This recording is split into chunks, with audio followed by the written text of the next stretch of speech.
वक्तुमिव तित उना पुनन्तो यत्र धीरा मनसा वाचमक्रता।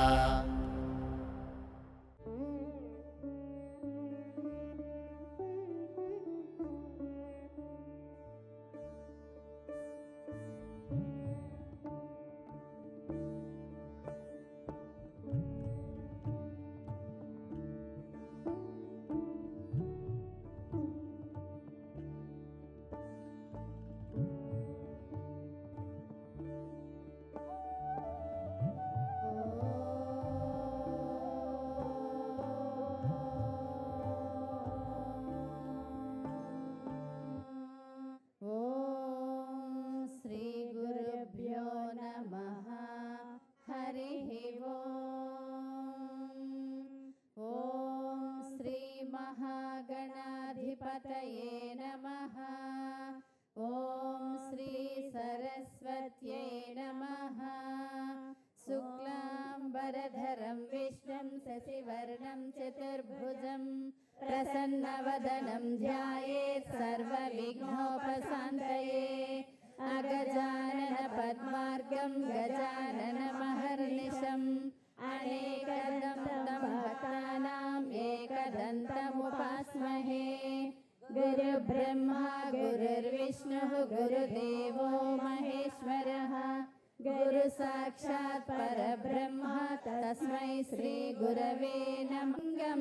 कामदहन करुणाकरलिङ्गं रावणदर्पविनाशकलिङ्गं तत्प्रणमामि सदा शिवलिङ्गं।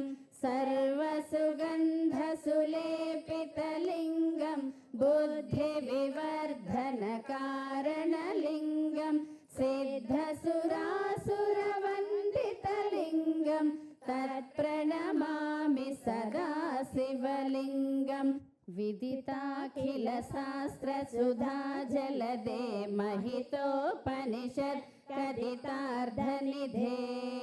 हृदये कलये विमलं चरणं भवशङ्कर देशिकमे शरणम्। करुणावरुणालय पालय मां भवसागर दुःखविदोनहृदम्। रचया किल दर्शन तत्त्वविदं भवशङ्कर देशिकमे शरणम्। भवता जनता सुहिता भविता निजबोध विचारण चारुमते। सिन्धुमस्तते नमः शिवाय। पापदारिणे लसन्नमस्तते नमः शिवाय। शापदोषखण्डन प्रशस्तते नमः शिवाय। व्योमकेश दिव्य भव्य रूपते नमः शिवाय। हेममेदिनी धरेन्द्र चापते नमः शिवाय। नाममात्र दग्ध सर्वपापते नमः शिवाय। कामनैकतान हृद्धुरापते नमः शिवाय। कामनाशनाय शुद्धकर्मणे नमः शिवाय। सामगानजायमान शर्मणे नमः शिवाय।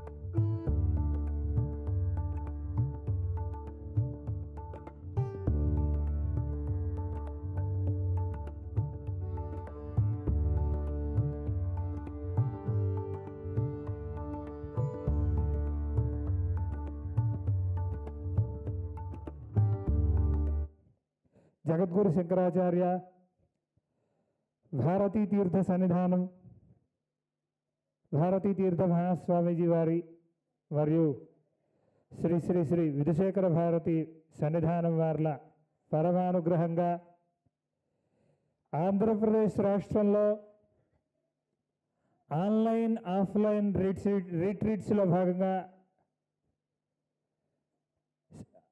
మొట్టమొదటిసారి శ్రీకాకుళం నుంచి ప్రారంభించారు ఆఫ్లైన్ రిట్రీట్స్ని.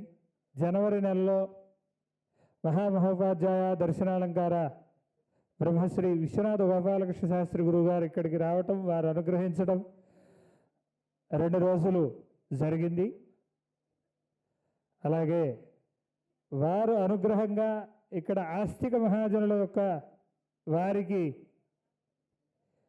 మరలా పరమానుగ్రహం వచ్చేటట్టుగా శంకరాచార్యుల వారి స్తోత్రాలు పారాయణం చేయడం కాదు, అసలు శంకరుల వారి జీవిత చరిత్ర అవసరం, సప్రమాణంగా అవసరం అని చెప్పి వారు దిశానిర్దేశం చేసి మరొకసారి 2 మాసాలలోనే దీన్ని వారు అనుగ్రహించడం జరిగింది. అందులో భాగంగా మనకి ఈ రోజు నుంచి ఒక 5 రోజుల పాటు శంకర విజయాన్ని మనకి శంకరాచార్యుల వారి యొక్క జీవిత విశేషాలని పరిపూర్ణంగా మనకి తెలియచేయటం కోసం, వారి అనుగ్రహాన్ని ఇవ్వటం కోసం ఇక్కడికి మైసూరు వాస్తవ్యులు వారు ఎంత పండితులు అంటే అతి పిన్న వయస్సులోనే ఘనాంతం ఋగ్వేదం ఘనాంతం పూర్తి చేసుకున్నటువంటి సత్పురుషులు. ఈ రోజుల్లో వేదం చెప్పుకుంటే గొప్ప, కానీ నిశ్శబ్దం పాటించాలమ్మా. వేదం చెప్పుకోవడమే గొప్ప, అలాంటిది దాంట్లో ఘనాంతం పరిపూర్తి చేసి సనాతన వైభవాన్ని ప్రపంచానికి చాటి చెప్తున్నటువంటి దార్శనికులైనటువంటి శ్రీ శ్రీ శ్రీ గణపతి సచ్చిదానంద స్వామీజీ వారి పరమానుగ్రహ పాత్రులు అక్కడ వారి దత్తపీఠంలో చక్కగా ఆ పాఠశాలలో విద్వాంసులుగా అలాగే అధ్యాపకులుగా గత 15 ఏళ్లుగా అక్కడ వారు ఉంటూ అలా చేస్తూనే కాకుండా సప్రమాణంగా ఎంతమందినో ఎన్నో సమస్యలు, ఎన్నో అనుమానాలు మన సనాతన ధర్మంలో ఎప్పటికప్పుడు వస్తూనే ఉంటాయి. వాటన్నిటినీ రకరకాలుగా ప్రపంచంలో చెప్తున్నప్పటికీ దానిని ఒక శాస్త్రవాక్యంగా చెప్పాలి అనేటువంటి ఒక నియమాన్ని తీసుకొని హిందూ ధర్మక్షేత్రం అనేటువంటి ఒక యూట్యూబ్ ఛానల్ ద్వారా అలాగే సనాతన వైభవాన్ని శాస్త్ర ప్రమాణంగా చాలామందికి తెలియజేస్తూ కొన్ని కోట్లాది మందిని జాగృతపరుస్తూ చైతన్యవంతులు చేస్తున్నటువంటి మా సంతోష్ కుమార్ ఘనపాటి గారు ఇవాళ శ్రీకాకుళం ఇచ్చేస్తున్నారు. వారిని వేదిక సాదరంగా ఆహ్వానం పలుకుతున్నాం. చంద్రశేఖర గారిని వారిని కూడా వేదిక రావాల్సిందిగా కోరుతున్నాం. అలాగే శ్రీకాకుళంలో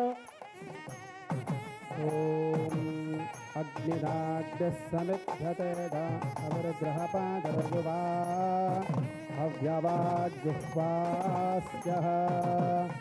అగ్నిమీళే పురోహితం యజ్ఞస్య దేవమృత్విదం హోతారం రత్నఘాతానం అద్యః పూర్వేభిర్షిభిరీద్యో. శ్రీ గురుభ్యో నమః. శ్రీమన్మహాగణాధిపతయే నమః. శంకారూపేణ మచ్చిత్తం పంకీకృతమభూజ్యయ కింకరీయస్య సామాయ శంకరాచార్యమాశ్రయే. ప్రహ్లాదవరదో దేవో యో నృసింహః పరో హరిః నృసింహోపాసకన్నిత్యంతం నృసింహ గురుం భజే.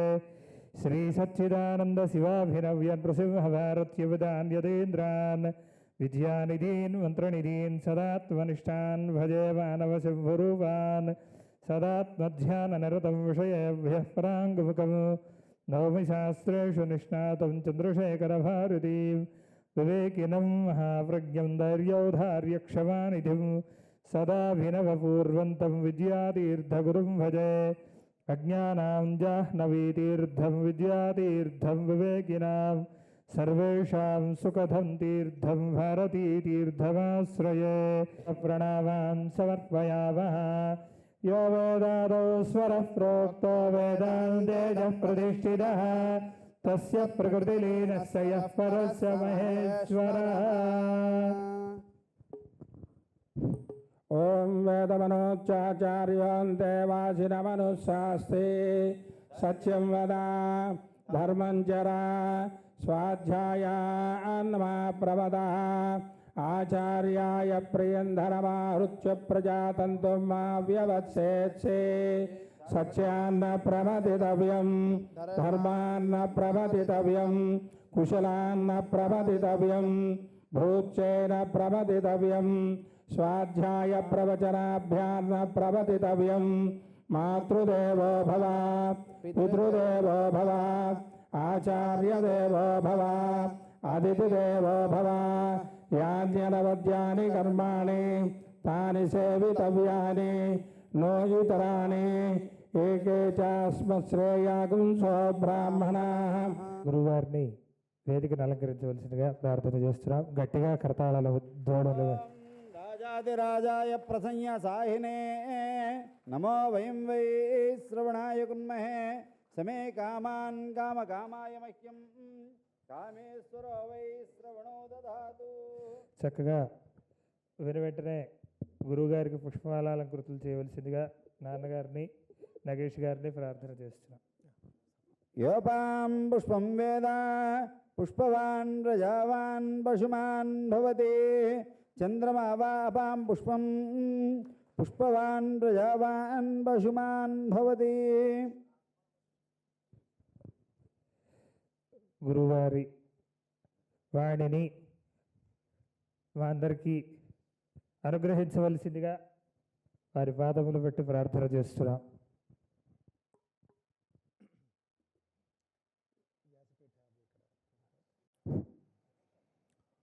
ఓం శ్రీమన్మహాగణాధిపతయే నమః. శ్రీమహాసరస్వత్యై నమః. శ్రీగురుభ్యో నమః. హరి ఓం. శృతిస్మృతిపురాణానామాలయం కరుణాలయం నమామి భగవత్పాదశంకరం లోకశంకరం. విఘ్ననాశకుడైనటువంటి మహాగణపతికి నమస్కరిస్తూ, చదువుల తల్లి అయినటువంటి సరస్వతీదేవికి నమస్కరిస్తూ, చదువు చెప్పినటువంటి గురువులకు నమస్కరిస్తూ, ఆదిశంకర భగవత్పాదాచార్యుల వారికి శిరసా ప్రణమిల్లుతూ, దక్షిణాంనాయ శృంగేరి పీఠాధీశ్వరులైనటువంటి భారతీ తీర్థస్వామి వారికి ప్రణమిల్లుతూ, తదంతే వాసులైనటువంటి శ్రీ విధుశేఖర భారతీ స్వామి వారికి సాష్టాంగ నమస్కారాలు చేసుకుంటూ, పరమపూజ్యులు మైసూరు దత్తపీఠాధిపతులైనటువంటి శ్రీ గణపతి సచ్చిదానంద స్వామీజీ వారికి సాష్టాంగ నమస్కారాలు తెలియజేసుకుంటూ, పూజ్య శ్రీ దత్త విజయానంద తీర్థ స్వామీజీ వారికి ప్రణమిల్లుతూ, జన్మనిచ్చినటువంటి తల్లిదండ్రుల్ని మరొక్కసారి స్మరించుకుంటూ, నేటి శంకర విజయం అనేటటువంటి ఉపన్యాసంలోకి ప్రవేశించే ప్రయత్నం చేస్తాను. ముందుగా మనం ఉన్నటువంటి ఈ యొక్క పట్టణం, మహాపట్టణం శ్రీకాకుళం అనేటటువంటి ఊరిలో మనం ఉన్నామండి. పేరులోనే శ్రీ, శ్రీ అంటే లక్ష్మి, పేరులోనే లక్ష్మిని కలిగి ఉన్నటువంటి ఒక గొప్ప ఊరిది ఇక్కడ మనం ఉన్నాం. ఈ జిల్లాలోనే శ్రీకూర్మము, శ్రీముఖలింగేశ్వరము మొదలైనటువంటి మహోన్నతమైనటువంటి క్షేత్రాలు కూడా ఉన్నాయి. వాటి యందు ఏ విధంగా అయితే శ్రీ అనే అక్షరం పేరుతో లక్ష్మి ఉన్నదో, ఈ యొక్క జిల్లా నగరం పేరులో కూడా సాక్షాత్తుగా అమ్మవారు మనందరికీ కూడా దర్శనమిస్తూ ఉన్నది. ఈ పట్టణంలో మనం చూసుకుంటే నాగావళి నది, గొప్ప నది ఈ పట్టణంలో ప్రకాశిస్తూ ఉన్నది. ఆ నాగావళి నీటిని మనమంతా కూడా తాగుతూ ఎంతో చక్కగా మనమంతా కూడా జ్ఞానం వైపు పయనిస్తూ ఉన్నాం. ఈ విధంగా వంశధార అనేటటువంటి మరొక నది కూడా మనకు ఇదే జిల్లాలో మనకు కనిపిస్తూ ఉన్నది. దగ్గరలో సముద్రం ఉన్నది, పూర్వ సముద్రం కూడా దగ్గరలో ఉన్నది. ఇన్ని విశేషణాలు కలిగినటువంటి ఒక నగరం ఇది. వస్తూ ఉంటే కోటి రుద్రేశ్వర స్వామి ఆలయం కూడా దగ్గరలోనే చూడడం కూడా జరిగిందండి. ఇన్ని విశేషణాలు మనకు శ్రీకాకుళంలో ఉన్నాయి. సాధారణంగా మనం చూసుకుంటే కనుక మన వాళ్లకు, ముఖ్యంగా భారతీయుల్లో ఏమిటంటే రాను రాను మనం చదువుకున్నటువంటి విద్యా విధానం కారణం కావచ్చు, మన గొప్పదనం మనకు తెలియడం అనేది చాలా తక్కువగా ఉంటుంది. మన గొప్ప మనకు తెలియదు, ఇంకెవడో వచ్చి చెబితే తప్ప తెలియదు, చెప్పినా కూడా తెలుసుకోలేని దుస్థితిలో మన వాళ్ళు ఉన్నారు, అందులో సందేహం ఏం లేదు. భారతీయులు ఎంత గొప్ప వేరే వాడు వచ్చి చెబితేనే తెలుస్తుంది. తెలుగు వాళ్ళు ఎంత గొప్ప వేరే వాళ్ళు వచ్చి చెబితేనే తెలుస్తుంది. శ్రీకాకుళం వాళ్ళు ఎంత గొప్ప వేరే వాళ్ళు వచ్చి చెబితేనే తెలుస్తుంది. మనలో మన వాళ్ళు ఏం చూసుకుంటామంటే, మనము మన పూర్వీకులు మన పెద్దవాళ్ళు ఎందుకు పనికిరాని వాళ్ళు, తెలివి తక్కువ వాళ్ళు అని చెప్పేసి మనం భావిస్తూ, అదేవిధంగా పిల్లలకు కూడా మనం అలవాటు చేస్తూ జీవితాన్ని మనం గడిపేస్తూ ఉంటాం. మనకేం పోయింది చెప్పండి? మనకు ధర్మం పట్ల, దేశం పట్ల బాధ్యత ఉండవలసినటువంటి అవసరం ఉన్నది. ఎందుకు ఇదంతా చెబుతూ ఉన్నాను అనంటే, మనం నేడు చెబుతున్నటువంటి శంకర విజయం అనే ఉపన్యాసం ఉంది చూసారా, అంటే ఆది శంకర భగవత్పాదాచార్యుల వారి యొక్క జీవిత చరిత్ర. ఇది మనం నేడు ప్రారంభించుకోబోతూ ఉన్నాం. 5 రోజుల పాటు జరగబోయేటటువంటి ఈ ఉపన్యాసంలో శంకర భగవత్పాదాచార్యులు, ఆది శంకరాచార్యులు వారి యొక్క చరిత్ర మనం చెప్పుకోబోతూ ఉన్నాం. వారి చరిత్ర మనం ఎందుకు చెప్పుకోవాలి, వారు మనకేం చేశారు అనేది కూడా ఒక ప్రశ్నే కదా.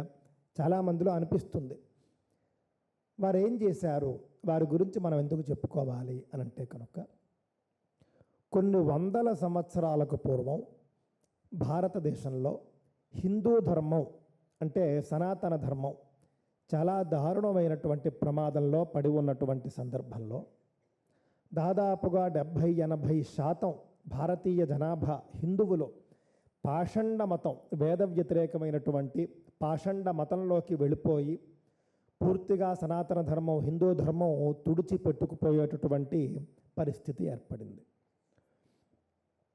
ఏ విధమైనటువంటి పరిస్థితి? కర్మలను వదిలిపెట్టేశారు.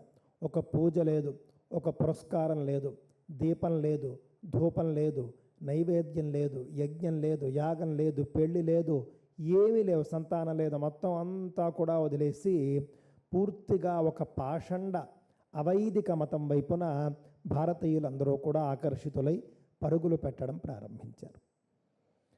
అందరూ ఏమనుకుంటూ ఉంటారు అని అంటే కనుక, భారతదేశంలో సనాతన ధర్మం నుండి అంటే హిందూ ధర్మం నుండి ఉద్భవించినటువంటి కొన్ని మతాలు ఉన్నాయి. అంటే హిందూ ధర్మంలోని అంతర్భాగాలుగా ఒకప్పుడు ఉంటూ తరువాత రోజుల్లో అవి వేరే మతాలుగా అవతరించాయి. అవి జైన, బౌద్ధ, సిక్కు మతాలు ముఖ్యంగా మనం చూసుకుంటే కనుక ఇవి భారతదేశంలోనే ఉద్భవించాయి.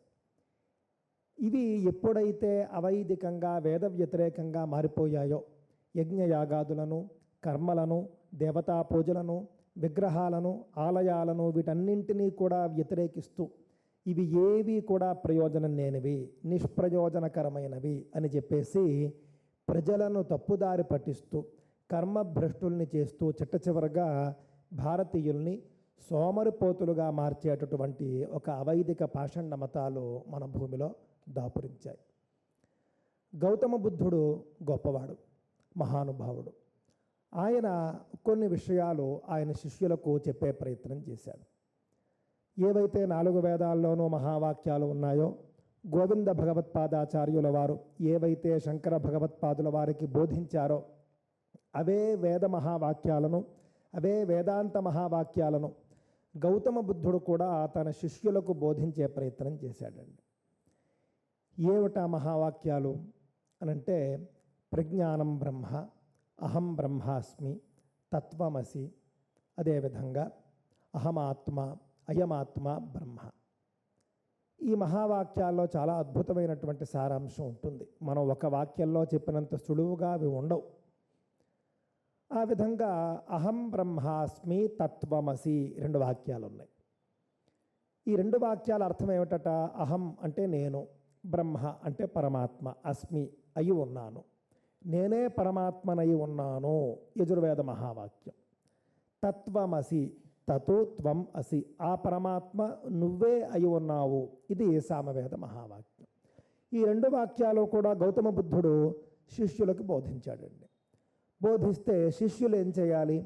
అయ్యా మీరు చెప్పినటువంటి వాక్యాన్ని మరింత వివరంగా తెలియజేయండి, ఇందులో అంతరార్థం ఏమిటి, మేము ఎలా అర్థం చేసుకోవాలి, వీటి వల్ల మాకు ప్రయోజనం ఏమిటి, ఇదంతా కూడా శిష్యులు అడగాలి. శిష్యులు అడగలేదు. తత్వమసి అన్నాడు ఆయన, ఆ పరమాత్మ నీలోనే ఉన్నాడు అని ఆయన ఒక మహావాక్యాన్ని ఉపదేశించాడు.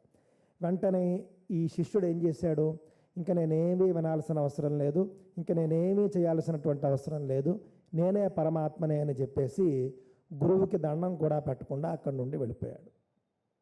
అక్కడి నుండి అందరికీ కూడా నువ్వే దేవుడివి నువ్వే దేవుడివి అని చెబుతూ ఏ కర్మ చేయనక్కర్లేదు, ఏ పూజ చేయనక్కర్లేదు, ఎవరిని భరించనక్కర్లేదు, ఎవరిని పోషించనక్కర్లేదు, ఈ విధంగా ఒక రకమైనటువంటి ప్రమాదకరమైన నిరీశ్వరవాదం వైపుకు ప్రజలను నడిపించేటటువంటి ప్రమాదంలో పడ్డారు బుద్ధుని శిష్యులు. ఇందులో బుద్ధుని తప్పు లేదు, మనం గౌతమ బుద్ధుణ్ణి మనం తప్పు పట్టడం లేదు. కానీ ఆయన తరువాత కొన్ని 100-200 సంవత్సరాల తరువాత ఆ విధంగా ప్రమాదం ఏర్పడి అహం బ్రహ్మాస్మి అన్న చోటేమో నేనే దేవుణ్ణి కదా అని చెప్పేసి అనుకున్నాడు. నేను తింటే చాలు దేవుడు పూజ చేసినట్టు, నేను పడుకుంటే దేవుడికి డోలోత్సవం, నేను స్నానం చేస్తే చాలు దేవుడికి అభిషేకం అనుకున్నాడు. పూర్తిగా కర్మలన్నీ వదిలేసి కర్మభ్రష్టులు సోమరపోతులుగా తయారయ్యారు. ఆ తర్వాత ఆచరణ సాధ్యం కానటువంటి శాంతి అనేటటువంటి ఒక పదం.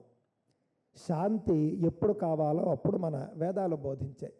కాకపోతే వీళ్ళు బుద్ధుణ్ణి సరిగ్గా అర్థం చేసుకోకుండా ప్రమాదకరమైనటువంటి మార్గంలో నడిచి చాలామంది ఏం చేశారంటే అసలు యుద్ధాలు అక్కర్లేదు, సైన్యం అక్కర్లేదు, సైనికులు అక్కర్లేదు, అస్త్రశస్త్రాలు అక్కర్లేదు, అందరూ శాంతిగా ఉందామని చెప్పేసి కొన్ని తరాల పాటు యుద్ధ విద్యలు అనేవి ఎవరికీ కూడా అవసరం లేకుండా చేయడం వల్ల భారతదేశం రాజులు, సైన్యము, సైనికులు వీళ్ళంతా కూడా బలహీనపడి మెల్లగా కాలాంతరంలో పాషండ మతాలకు భారతదేశం ఈజీగా చాలా సులువుగా వాళ్ళందరూ కూడా క్యాప్చర్ చేయడానికి వాళ్లకు అవకాశం దొరికిందండి. ఇదంతా మనం ఎందుకు చెప్పుకుంటూ ఉన్నాము అనంటే కనుక ఈ విధంగా వేద వ్యతిరేకమైనటువంటి ఒక ప్రమాదకరమైనటువంటి మార్గంలో కర్మలను విడిచిపెట్టి కర్మభ్రష్టులు తయారవుతూ ఉన్నటువంటి సందర్భంలో ఇక సనాతన ధర్మం పూర్తిగా భారతదేశం నుండి నశిస్తుందేమో, వేదాలు అంతరించిపోతాయేమో, హిందుత్వం అంతరించిపోతుందేమో, పూర్తిగా భారతదేశం అంతా కూడా కర్మభూమి కాస్త కర్మభ్రష్టులతో నిండిపోతుందేమో అని చెప్పేసి దేవలోకంలో చర్చ జరిగింది. దేవలోకంలో జరిగినటువంటి చర్చలో ఈసారి దేవతలందరూ కలిసి ఆ బాధ్యత పరమశివుడికి అప్పగించారు. పరమశివుడికి అప్పగించి సాక్షాత్తుగా ఇతర యుగాల్లో మనం చూసుకుంటే మహావిష్ణువు అవతరిస్తూ ఉంటాడు, అనేక అవతారాల్లో ఆయన వస్తూ ఉంటాడు, ధర్మస్థాపన చేస్తూ ఉంటాడు. కలియుగంలో ఈ బాధ్యతను దేవతలందరూ కలిసి మహావిష్ణువు యొక్క ఆదేశంతో పరమశివుడికి అప్పగించారు, శివుడికి అప్పగించారు. నువ్వే వెళ్ళి ఈసారి ధర్మస్థాపన చేయి అని చెప్పేసి దేవతలందరూ కూడా శివుణ్ణి కోరుకోవడం జరిగిందండి. ఆ విధంగా సాక్షాత్తుగా పరమశివుడు ఆది శంకరాచార్యులుగా అవతరించడానికి మార్గం సుగమమైంది, మొట్టమొదటి మెట్టు పడింది అని చెప్పాలి. ఆ విధంగా రోజులు గడుస్తూ ఉన్నాయి. సువిశాలమైనటువంటి ఈ భారతదేశంలో, దక్షిణ భారతదేశంలో కేరళ అనేటటువంటి రాష్ట్రం ఉందండి. మనందరికీ తెలుసు కదండి. మీలో కేరళ గురించి ఎంతమందికి తెలుసో ఒక్కసారి చేతులు ఎత్తండి. కేరళలో ఏముంటుంది అంటే ఏం చెబుతారు మీరు? ఏమండి, కేరళ రాష్ట్రం, కేరళలో ఏముంటుంది అని అంటే చాలామందికి అదేదో పిక్నిక్ స్పాట్ అనుకుంటూ ఉంటారు. కేరళ అనేసరికి చాలా చల్లని ప్రదేశాలు ఉంటాయి, లేకపోతే టీ తోటలు ఉంటాయి, కాఫీ తోటలు ఉంటాయి, ఇవన్నీ అనుకుంటూ ఉంటారు. కానీ కేరళ రాష్ట్రం అంటే ఎంత గొప్పదో చూడండి. కలియుగంలో అవతార పురుషుడైనటువంటి శంకర భగవత్పాదాచార్యుల వారికి జన్మనిచ్చినటువంటి భూమి కేరళ భూమి. ఈ విషయాన్ని మనం దృష్టిలో పెట్టుకోవాలి. శంకరులు కేరళ రాష్ట్రంలో అవతరించారు. కేరళ రాష్ట్రంలో ఒక పూర్ణ అనేటటువంటి పేరుతో ఒక నది ఉందండి. పూర్ణ నది మనకి ఏ విధంగా అయితే శ్రీకాకుళంలో నాగావళి నది ఉందో అదేవిధంగా కేరళ రాష్ట్రంలో పూర్ణ నది ఉంది. ఇదే విధంగా చాలా గొప్పగా పొంగి ప్రవహిస్తూ ఉంటుంది ఆ పూర్ణ నది. కేరళ ప్రాంతంలో ఆ చుట్టుపక్కల వాళ్ళందరికీ కూడా ఆ పూర్ణ నదే మంచి నీటిని అందిస్తుంది, పంట పొలాలకు కూడా నీటిని అందిస్తూ ఉంటుంది. ఆ పూర్ణా నదీ తీరంలోనండి వృషాద్రి అనే పేరుతో ఒక పర్వతం ఉంది, కొండ. వృషాద్రి అనేటటువంటి పేరుతో ఒక పర్వతం ఉన్నది. ఆ పర్వతం మీదన పరమశివుడు సాక్షాత్తుగా జ్యోతిర్లింగ రూపంలో అవతరించాడండి. చాలా గొప్పగా ఉన్నటువంటి ఆ యొక్క కొండ మీద జ్యోతిర్లింగ రూపంలో పరమశివుడు అవతరించాడు, శివలింగ రూపంలో. ఆయనకి పేరు వృషాచలేశ్వరుడు అని పేరండి. ఆ విధంగా తన రాజ్యంలో, తన పాలనలో ఉన్నటువంటి రాజ్యంలో పరమశివుడు అవతరించాడు అని చెప్పేసి తెలుసుకున్నటువంటి కేరళ రాజు, కేరళ చక్రవర్తి రాజశేఖరుడు అని ఆయన పేరు. ఆయన ఏం చేశాడు, వెంటనే మొత్తం రాజద్రవ్యాన్ని చక్కగా ప్రభుత్వ ధనాన్ని ఉపయోగించి ఆ శివుడికి గొప్పగా ఆలయాన్ని కట్టించాడు. ఆలయాన్ని కట్టించి రోజువారీ పూజలు, పురస్కారాలు, అర్చనలు, ఉత్సవాలు, కళ్యాణాలు ఇవన్నీ కూడా జరగడానికి తగినటువంటి ఏర్పాట్లన్నీ కూడా చేయించాడండి.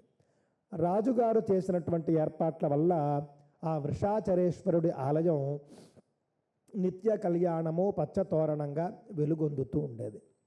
ఏ విధంగా అయితే నేడు మనం తిరుమల క్షేత్రానికి వెళ్ళామనుకోండి, తిరుమల క్షేత్రం ఎలా ఉంటుందండి, కలియుగ వైకుంఠం అని చెబుతాం మనం. కొండ మీదకి వెళ్ళి మనం ఒక్కరోజు ఉంటే చాలు, మనకు ఒక పరమ దివ్యానుభూతి కలుగుతూ ఉంటుంది. నిత్య కళ్యాణం పచ్చతోరణం అంటే అది. ఉదయం నుండి రాత్రి వరకు కూడా ఏదో ఒక ఉత్సవం తిరుమల కొండ మీద జరుగుతూనే ఉంటుంది. జన సందోహం, జన కోలాహలం, వేద మంత్రాలు, అలాగే రాగాలు, నాద నీరాజనాలు, ఉత్సవాలు, హారతులు, కళ్యాణాలు ఈ విధంగా తిరుమలలో జరుగుతూ ఉంటాయి. అదేవిధంగా వృషాచలేశ్వరుడు కూడా రాజశేఖరుడు రాజుగారు ఏర్పాటు చేసినటువంటి ఏర్పాట్ల వల్ల గొప్ప గొప్ప ఉత్సవాలు జరుగుతూ ఉండేవి. ఆ క్షేత్రం ప్రఖ్యాత క్షేత్రంగా అవతరించిందండి. లక్షలాది మంది భారతీయులు, హిందువులు ఆ శివుణ్ణి దర్శించి వాళ్ళ సమస్యలను పోగొట్టుకుంటూ ఉండేవారు, వాళ్ళ కోరికలను తీర్చుకుంటూ ఉండేవారు. ఈ వృషాచలేశ్వరుడి సన్నిధి ఉంది చూసారా, ఆ ఆలయానికి, ఆ వృషాద్రి పర్వతానికి దగ్గరలో కాలటి అనే పేరుతో ఒక అగ్రహారం ఉందండి, ఒక గ్రామం ఉంది కాలడి. మనందరికీ తెలుసు ఆది శంకరాచార్యుల వారి యొక్క జన్మస్థలము కాలడి అని చెప్పేసి. ఆ కాలడి అనే గ్రామం అట ఈ వృషాచలేశ్వరుడి సన్నిధికి దగ్గరలోనే ఉండేదిటండి. ఆ కాలడి అగ్రహారంలో ఒక మహాపండితుడు ఉండేవాడు. ఆయన పేరు విద్యాధిరాజు. గొప్ప పండితుడు, మహాపండితుడు. ఈయన ఎవరో తెలుసునండి, శంకరాచార్యుల వారికి ఈ యొక్క మహాపండితుడు తాతగారు అవుతారు వరుసకు మనం చూసుకుంటే కనుక. విద్యాధిరాజు అనేటటువంటి మహాపండితుడు కాలడి అగ్రహారంలో నివసిస్తూ ఉండేవాడు. యజ్ఞయాగాదులు చేస్తూ, వేదాలను అభ్యసిస్తూ, అధ్యాపనం చేస్తూ, 10 మందికి పాఠాలు చెబుతూ, ధర్మశాస్త్రాలు అందరికీ కూడా విశ్లేషిస్తూ, ధర్మ సందేహాలు తీరుస్తూ, గొప్పగా పరమ ప్రామాణికుడైనటువంటి గొప్ప పండితుడుగా పేరు సంపాదించుకున్నాడు. ఆయన గొప్ప పండితుడండి. ఆయన పేరు విద్యాధిరాజు. ఆయనకు ఒక కుమారుడు ఉన్నాడండి. ఆయన పేరు శివగురువు అంటారు. శివగురువు చాలా తెలివైనటువంటి వాడు. తండ్రి యొక్క అనుమతి తీసుకుని శివగురువుకి తండ్రి ఉపనయనం చేసిన తరువాత గురుకులానికి వెళ్ళాడు. గురుకులానికి వెళ్ళంటే వేద పాఠశాలకి వెళ్ళి చక్కగా వేదాలు, శాస్త్రాలు, షడంగాలు అన్నీ కూడా అధ్యయనం చేశాడు సమగ్రంగాను. 16 ఏళ్లకి శివగురువు కూడా గొప్ప పండితుడయ్యాడండి. అప్పుడు శివగురువుని, అంటే శివగురువు ఎవరట, శంకరాచార్యుల వారికి తండ్రి. ఇందాక చెప్పుకున్నటువంటి విద్యాధిరాజు తాతగారు కాగా శివగురువు తండ్రి. ఈ శివగురువు విద్యాభ్యాసం పూర్తయిపోయింది. పూర్తయిపోయిన తర్వాత గురువు గారు పిలిచారండి. గురువు గారు పిలిచి, అబ్బాయి నీ విద్యాభ్యాసం పూర్తయింది, ఇంక నువ్వు చేయవలసినటువంటి కర్తవ్యం ఏమిటో చెబుతాను విను. వేదం అనేటటువంటిది మనం ఎందుకు చదువుకోవాలి అనంటే కనుక వేదం యొక్క అర్థాన్ని తెలుసుకోవడం కోసం. అర్థం తెలుసుకుని ఏం చేయాలి, యజ్ఞయాగాదులు ఆచరించాలి. వాటి వల్ల లోకానికి, సమాజానికి కళ్యాణం కలుగుతుంది, శుభం కలుగుతుంది. యజ్ఞాలు ఆచరించాలి అనంటే కనుక నీకు భార్య ఉండాలి. భార్య లేకపోతే నువ్వు యజ్ఞయాగాదులు చేయలేవు. ఈ విషయం మనందరికీ తెలుసు కదండి, రామాయణంలో కూడా మనం చూసాం. కావున భార్య లేకపోతే యజ్ఞయాగాదులు చేయలేరు. కాబట్టి నువ్వు చదువుకున్నటువంటి వేదం సార్థకం అవ్వాలి అని అంటే కనుక నువ్వు వివాహం చేసుకుని భార్యతో సహా యజ్ఞయాగాదులు ఆచరించాలి అని చెప్పేసి శివగురువుని ఆయన యొక్క గురువు గారు ఆదేశించారండి. శివగురువు అన్నాడు, లేదు లేదు, నాకు అలాంటి ఉద్దేశాలు ఏం లేవు, నేను కఠోరమైనటువంటి బ్రహ్మచర్యంతో మీ వద్దనే గురుకులంలోనే ఉండి మీకు సేవ చేసుకుంటూ ఇలా జీవించేద్దాం అనుకుంటున్నాను అని చెప్పేసి ఆయన చెబుతాడు. చెబితే గురువు ఏదో చెప్పబోయే లోపల శివగురువు తండ్రి అంటే విద్యాధిరాజు వచ్చి, లేదు నాయన, నువ్వు ఈ విధంగా చేయకూడదు, అది వేద విరుద్ధం అవుతుంది, నీకు అంతటి స్థాయి లేదు, నువ్వు వైదిక శాస్త్రానుసారంగా నువ్వు చక్కగా పెళ్లి చేసుకోవాలి, సంతానాన్ని కనాలి, పితృరుణం అంటారండి. మనకు లోకంలో చూసుకుంటే భారతీయులకు ముఖ్యంగా హిందువులకు 5 రకాల రుణాలు ఉంటాయి. అందులో పితృణం అంటారు. పితృరుణం అంటే ఏమిటి? ఒక మగపిల్లవాడు పెళ్లి చేసుకుని సంతానాన్ని కంటే ఆ యొక్క పితృరుణం అనేది తీరుతుంది. అందువలన ఇంట్లో మగపిల్లలు ఉంటే పెళ్లి చేసుకోమని పెద్దవాళ్ళు అడుగుతూ ఉంటారు. పెళ్లి చేసుకున్న తర్వాత సంతానం ఎప్పుడు అని అడుగుతుంటారు. ఎందుకంటే దాంతో వాళ్ళ యొక్క పని పూర్తవుతుంది, ఆ పితృరుణం పూర్తవుతుంది. అందువల్ల పితృరుణం తీర్చుకోవాలి అని అంటే నువ్వు పెళ్లి చేసుకోవాలి అని చెప్పి శిష్యుణ్ణి ఇంటికి తీసుకువచ్చేశాడు.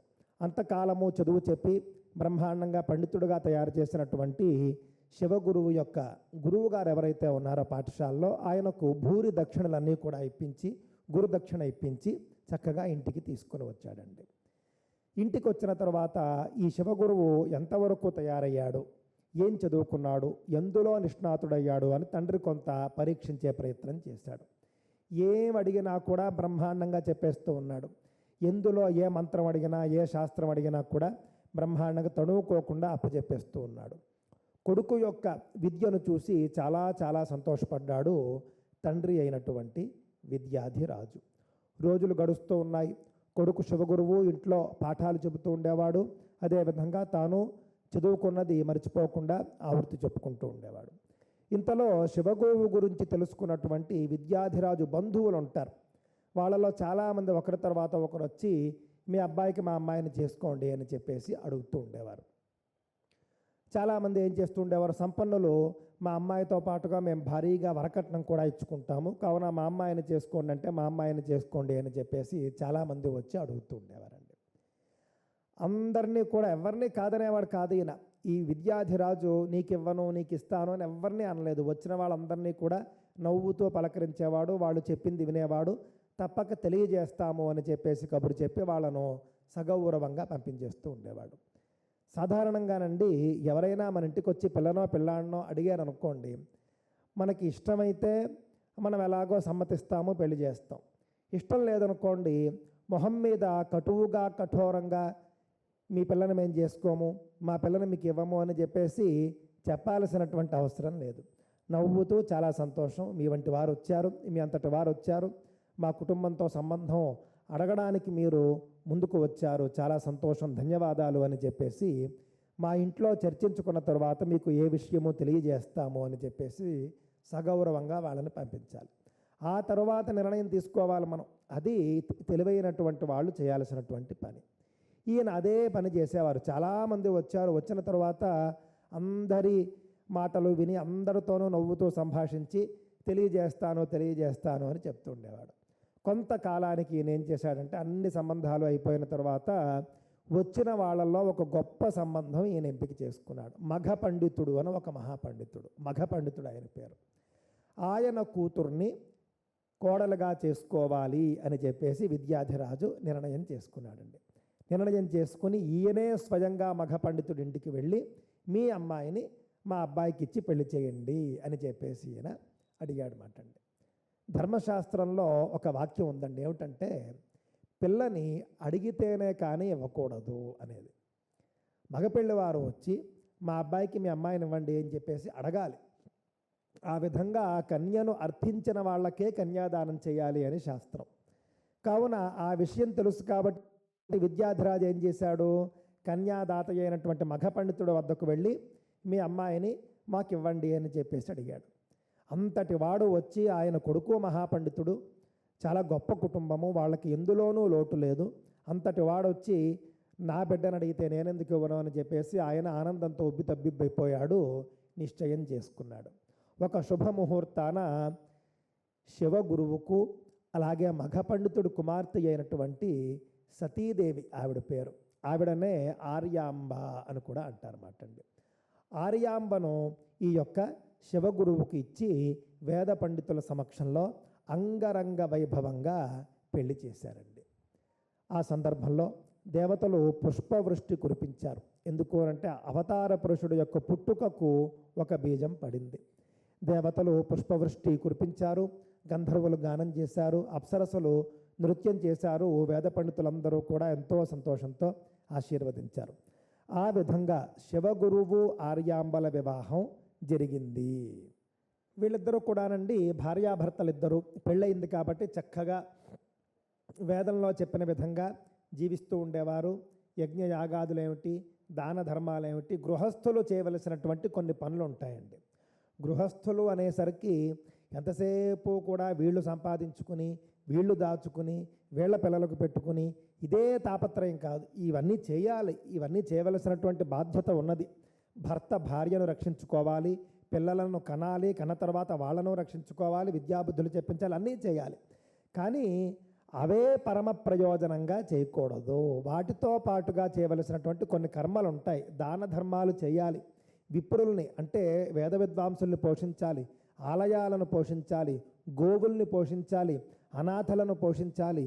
ఈ విధంగా సమాజంలో సమాజహితం కోసం చేయవలసినటువంటి కొన్ని కర్మలు గృహస్థులకు ఉంటాయి. ఎంతసేపు ఈ కుటుంబం మాత్రమే సంపాదించుకుని తింటే కనుక ఆ గృహస్థుల కుటుంబం వల్ల సమాజానికి ఎలాంటి ప్రయోజనమో లేదని అర్థం. దృష్టిలో పెట్టుకోండి.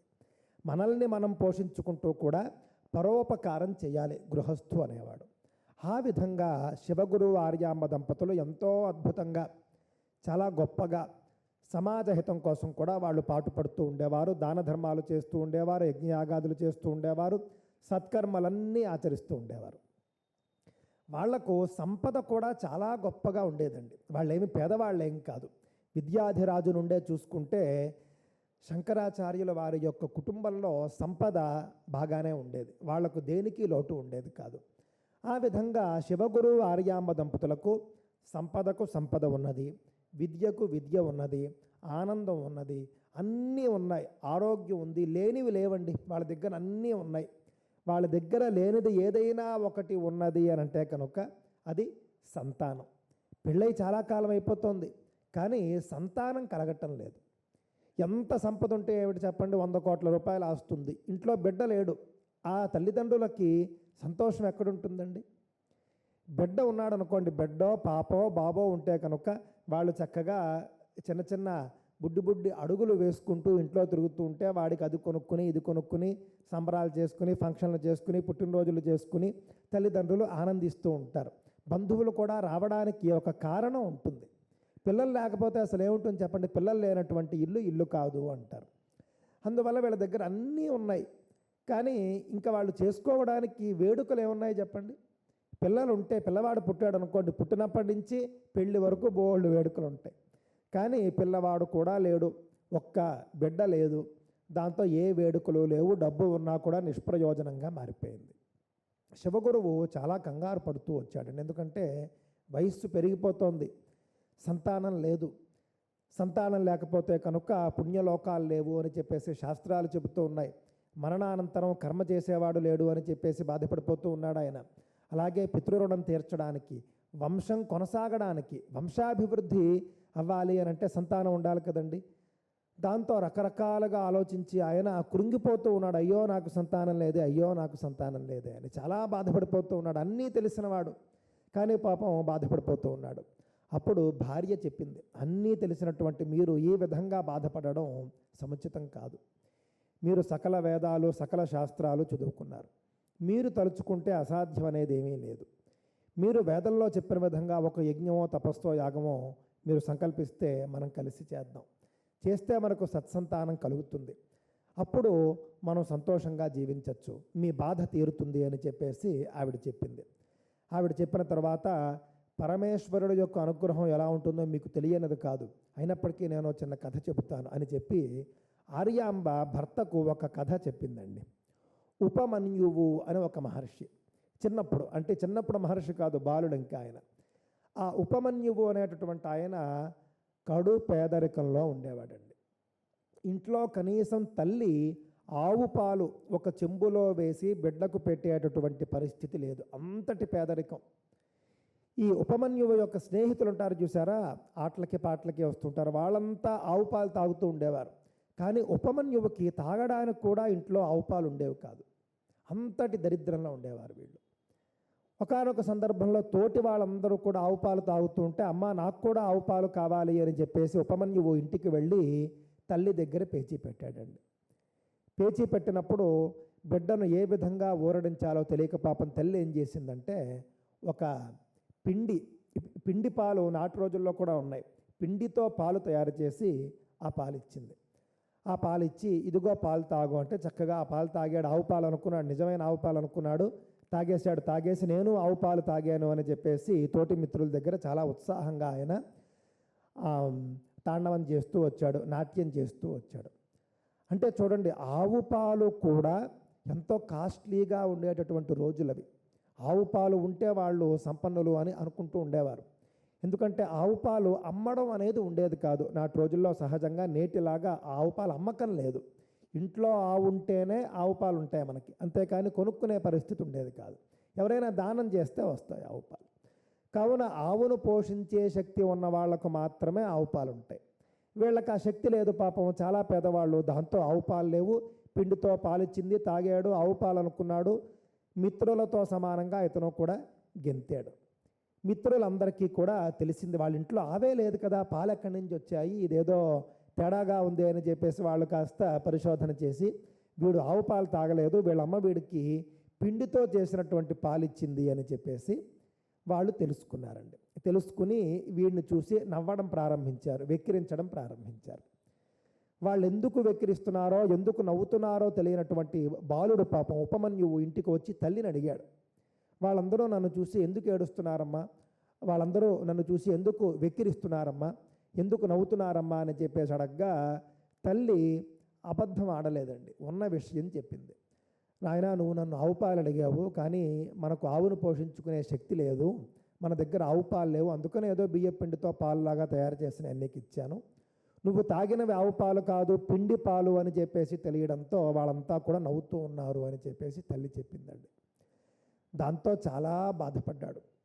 నేటి రోజుల్లో చూడండి, ఆవు పాల కంటే కూడా కొన్ని కంపెనీలు, కాస్ట్లీ కంపెనీలు ఉంటాయి, ఆ కంపెనీల్లో తయారు చేసేటటువంటి పిండి పాలే ఎక్కువ బలమైనవి అని అందరూ భావిస్తూ ఉంటారు. అవునా కాదా చెప్పండి? ఇదే కలియుగ వైపరీత్యం.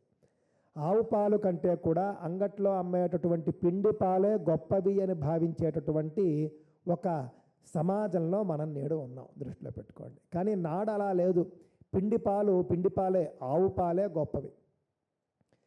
ఆ విధంగా మొత్తానికి ఇతను ఎందుకు మిత్రుల చేత ఆ విధంగా అవహేళనకు గురయ్యాడో అర్థం చేసుకున్నాడు.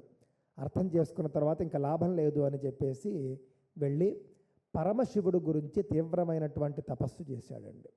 తపస్సు చేసి పరమశివుణ్ణి అర్చించాడు, లింగ రూపంలో అర్చించాడు. అర్చించడంతో పరమశివుడు ప్రసన్నుడయ్యాడు, ప్రత్యక్షమయ్యాడు. ప్రత్యక్షమై ఏం చేశాడో తెలుసునండి, ఒక గ్లాసు చెంబు ఆవు పాలు కాదయ్యా, నేను నీకు వరంగా క్షీరసాగరానికే నేను నీకు ఆధిపత్యాన్ని ఇస్తూ ఉన్నాను అని చెప్పేసి పరమశివుడు చెప్పాడు. ఈ కథ అంతా కూడా ఆవిడ చెప్పిందండి. అంటే భగవంతుడు అనుగ్రహిస్తే చెంబు పాలు కాదయ్యా, మొత్తం పాల సముద్రమే నీకు ఇచ్చేస్తున్నాను, ఏం చేసుకుంటావో చేసుకో. ఆయన తాగడమే కాదు, లోకంలో ఎంతమంది మిత్రులుంటే వాళ్ళందరికీ కూడా పాలు పంచిపెట్టగలడు ఆయన, అంతటి శక్తిని పరమశివుడిచ్చాడు. ఈ కథ చెప్పింది భార్య ఆర్యాంబ భర్తకి చెప్పి, అంత గొప్ప గొప్ప సమస్యల నుండి గొప్ప గొప్ప పరిష్కారాలు భగవంతుడు అందించినటువంటి చరిత్ర ఉన్నదండి మన దేశంలో. అందువల్ల మనం కూడా భగవంతుడిని సేవిద్దాం, భగవంతుడిని సేవించి మనం కూడా సంతానాన్ని పొందుదాము అని చెప్పేసి భార్య చెప్పింది. ఎంత తెలివైన వాళ్ళైనప్పటికీ కూడా ఏ సమయంలో ఎవరు ఏది ఎలా చెప్పాలో అలా చెబితేనే కొన్ని పనులు అవుతూ ఉంటాయి. భార్య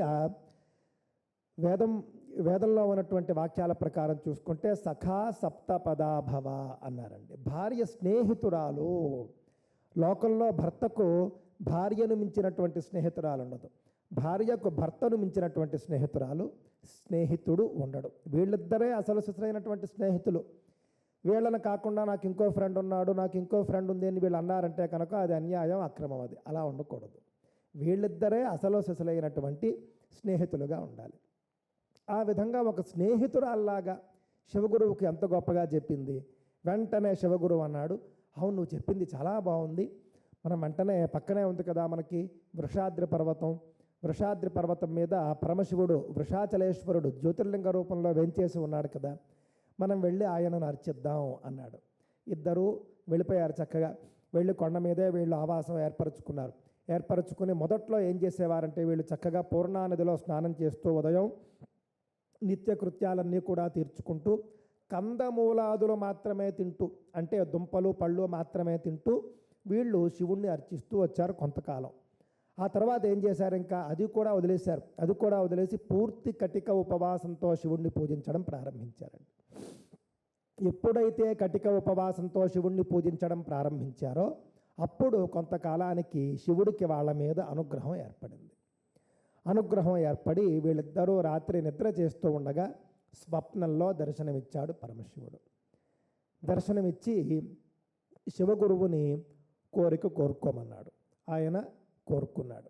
కోరుకున్న తర్వాత సర్వజ్ఞుడైనటువంటి ఒక సుపుత్రుడు నీకు కలుగుతాడు అని చెప్పేసి పరమశివుడు ఆశీర్వదించాడండి. ఆ విధంగా తెల్లవారుజామున లేచి తనకు వచ్చినటువంటి కళ గురించి భార్యకు చెప్పాడు. భార్యకు చెప్పిన తర్వాత బంధువులందరికీ కూడా చెప్పి శుభ సూచకం కాబట్టి ఒక ఉత్సవంలాగా చేసుకుని వేద విద్వాంసులను వాళ్ళందరినీ కూడా పిలిపించుకుని, హరికథ చెప్పే వాళ్ళందరినీ కూడా పిలిపించుకుని అందరికీ దక్షిణలు ఇచ్చి వాళ్ళ ఆశీస్సులు తీసుకుని వీళ్ళు ఇంటికి వచ్చేసారండి. ఆ తర్వాత ఇంటి వద్ద ఒక చక్కటి పుత్ర సంబంధితమైనటువంటి ఒక హోమం చేసుకున్నారు. హోమం చేసుకున్నప్పుడు యజ్ఞ హవిస్సు అని ఉంటుందండి. అదేవిధంగా యజ్ఞ హవిస్సుతో పాటుగా బ్రాహ్మణులు ఇస్తారన్నమాట అండి. అది ఆ యజ్ఞ హవిస్సు అని ఒకటి ఉంటుంది. ఆ యజ్ఞ హవిస్సులోకి శివుడి యొక్క తేజస్సు వచ్చి అక్కడ నిలిచింది. శివుడి యొక్క శక్తి యజ్ఞ హవిస్సులో కలిసింది, సిద్ధంగా ఉంది. యజ్ఞం పూర్తయిన తర్వాత వీళ్ళ హవిస్సు తినాలి. అందువల్లనే అక్కడికి వచ్చింది శివుడి యొక్క శక్తి. విప్రులందరూ కూడా ఆ యొక్క యజ్ఞ హవిస్సును ఈ దంపతులకు ఇచ్చారు. దంపతులిద్దరూ కూడా తీసుకున్నారు, ఆహారంగా తీసుకున్నారు. తద్వారా కొద్ది రోజుల్లోనే ఆర్యాంబ గర్భవతి అయిందండి. సాక్షాత్తుగా పరమశివుణ్ణే లోపల మోస్తూ ఉన్నది కాబట్టి ఆవిడ దివ్య తేజస్సుతో వెలిగిపోతూ ఉన్నది. సాధారణ గర్భవతిలాగా లేదు, చాలా గొప్పగా ప్రకాశిస్తూ ఉన్నది. ఎవరు చూస్తున్నా కూడా గొప్ప కళగా ఉంటూ ఉండేది, చాలా గొప్పగా చలాకీగా ఉంటూ ఉండేది. ఆ విధంగా రోజులు గడుస్తూ ఉన్నాయి. ఆవిడకు కూడా గర్భవతిగా ఉండగానండి కొన్ని కళలు వస్తూ ఉండేవి, మంచి మంచి కళలు వస్తూ ఉండేవి. ఆవిడ తెల్లటి ఎద్దు మీద ఆవిడ వెళుతూ ఉన్నట్లుగాను, గంధర్వులు, అప్సరసలు, యక్షలు వీళ్ళందరూ కూడా ఆవిడ్ని స్తుతిస్తూ ఉన్నట్లుగాను, వాళ్ళంతా కూడా రక్షామంత్రాలు పఠిస్తూ ఉన్నట్లుగాను, వాళ్ళందరినీ ఈవిడ ఆశీర్వదిస్తూ ఉన్నట్లుగాను, అలాగే కాశ్మీర్లో ఉన్నటువంటి శారదాపీఠంలో, సర్వజ్ఞపీఠంలో ఆవిడ అధిరోహించినట్లుగాను, విద్యావాదాలు చేస్తూ ఉన్నట్లుగాను, గెలిచినట్లుగాను రకరకాల శుభప్రదాలైనటువంటి కళలు ఆవిడ కన్నదండి. ఇదంతా కూడా శివుణ్ణి నేను మోస్తూ ఉన్నాను కాబట్టి సాక్షాత్తుగా, అందువల్లనే నాకు ఈ కళలు వస్తూ ఉన్నాయి, శుభ శకునాలు ఇవన్నీ అని చెప్పేసి భావిస్తూ ఉండేది. రోజులు గడవగా 9 నెలలు నిండిన తరువాత ఒక గొప్ప శుభ సమయాన్ని మనం చూసుకుంటే కనుక గ్రహాలన్నీ కూడా మంచి స్థితిలో ఉండగా, సాధారణంగా మనం చెప్పుకుంటేనండి కొన్ని గ్రహస్థితులు ఉంటాయి.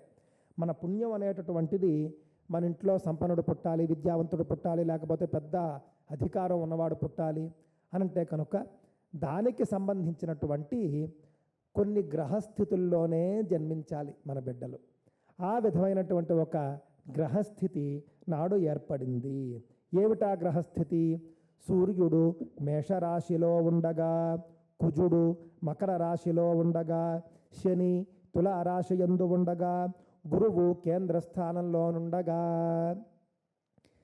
ఒక బిడ్డ, పండంటి మగ బిడ్డ శివగురువు ఆర్యాంబ దంపతులకు జన్మించాడండి.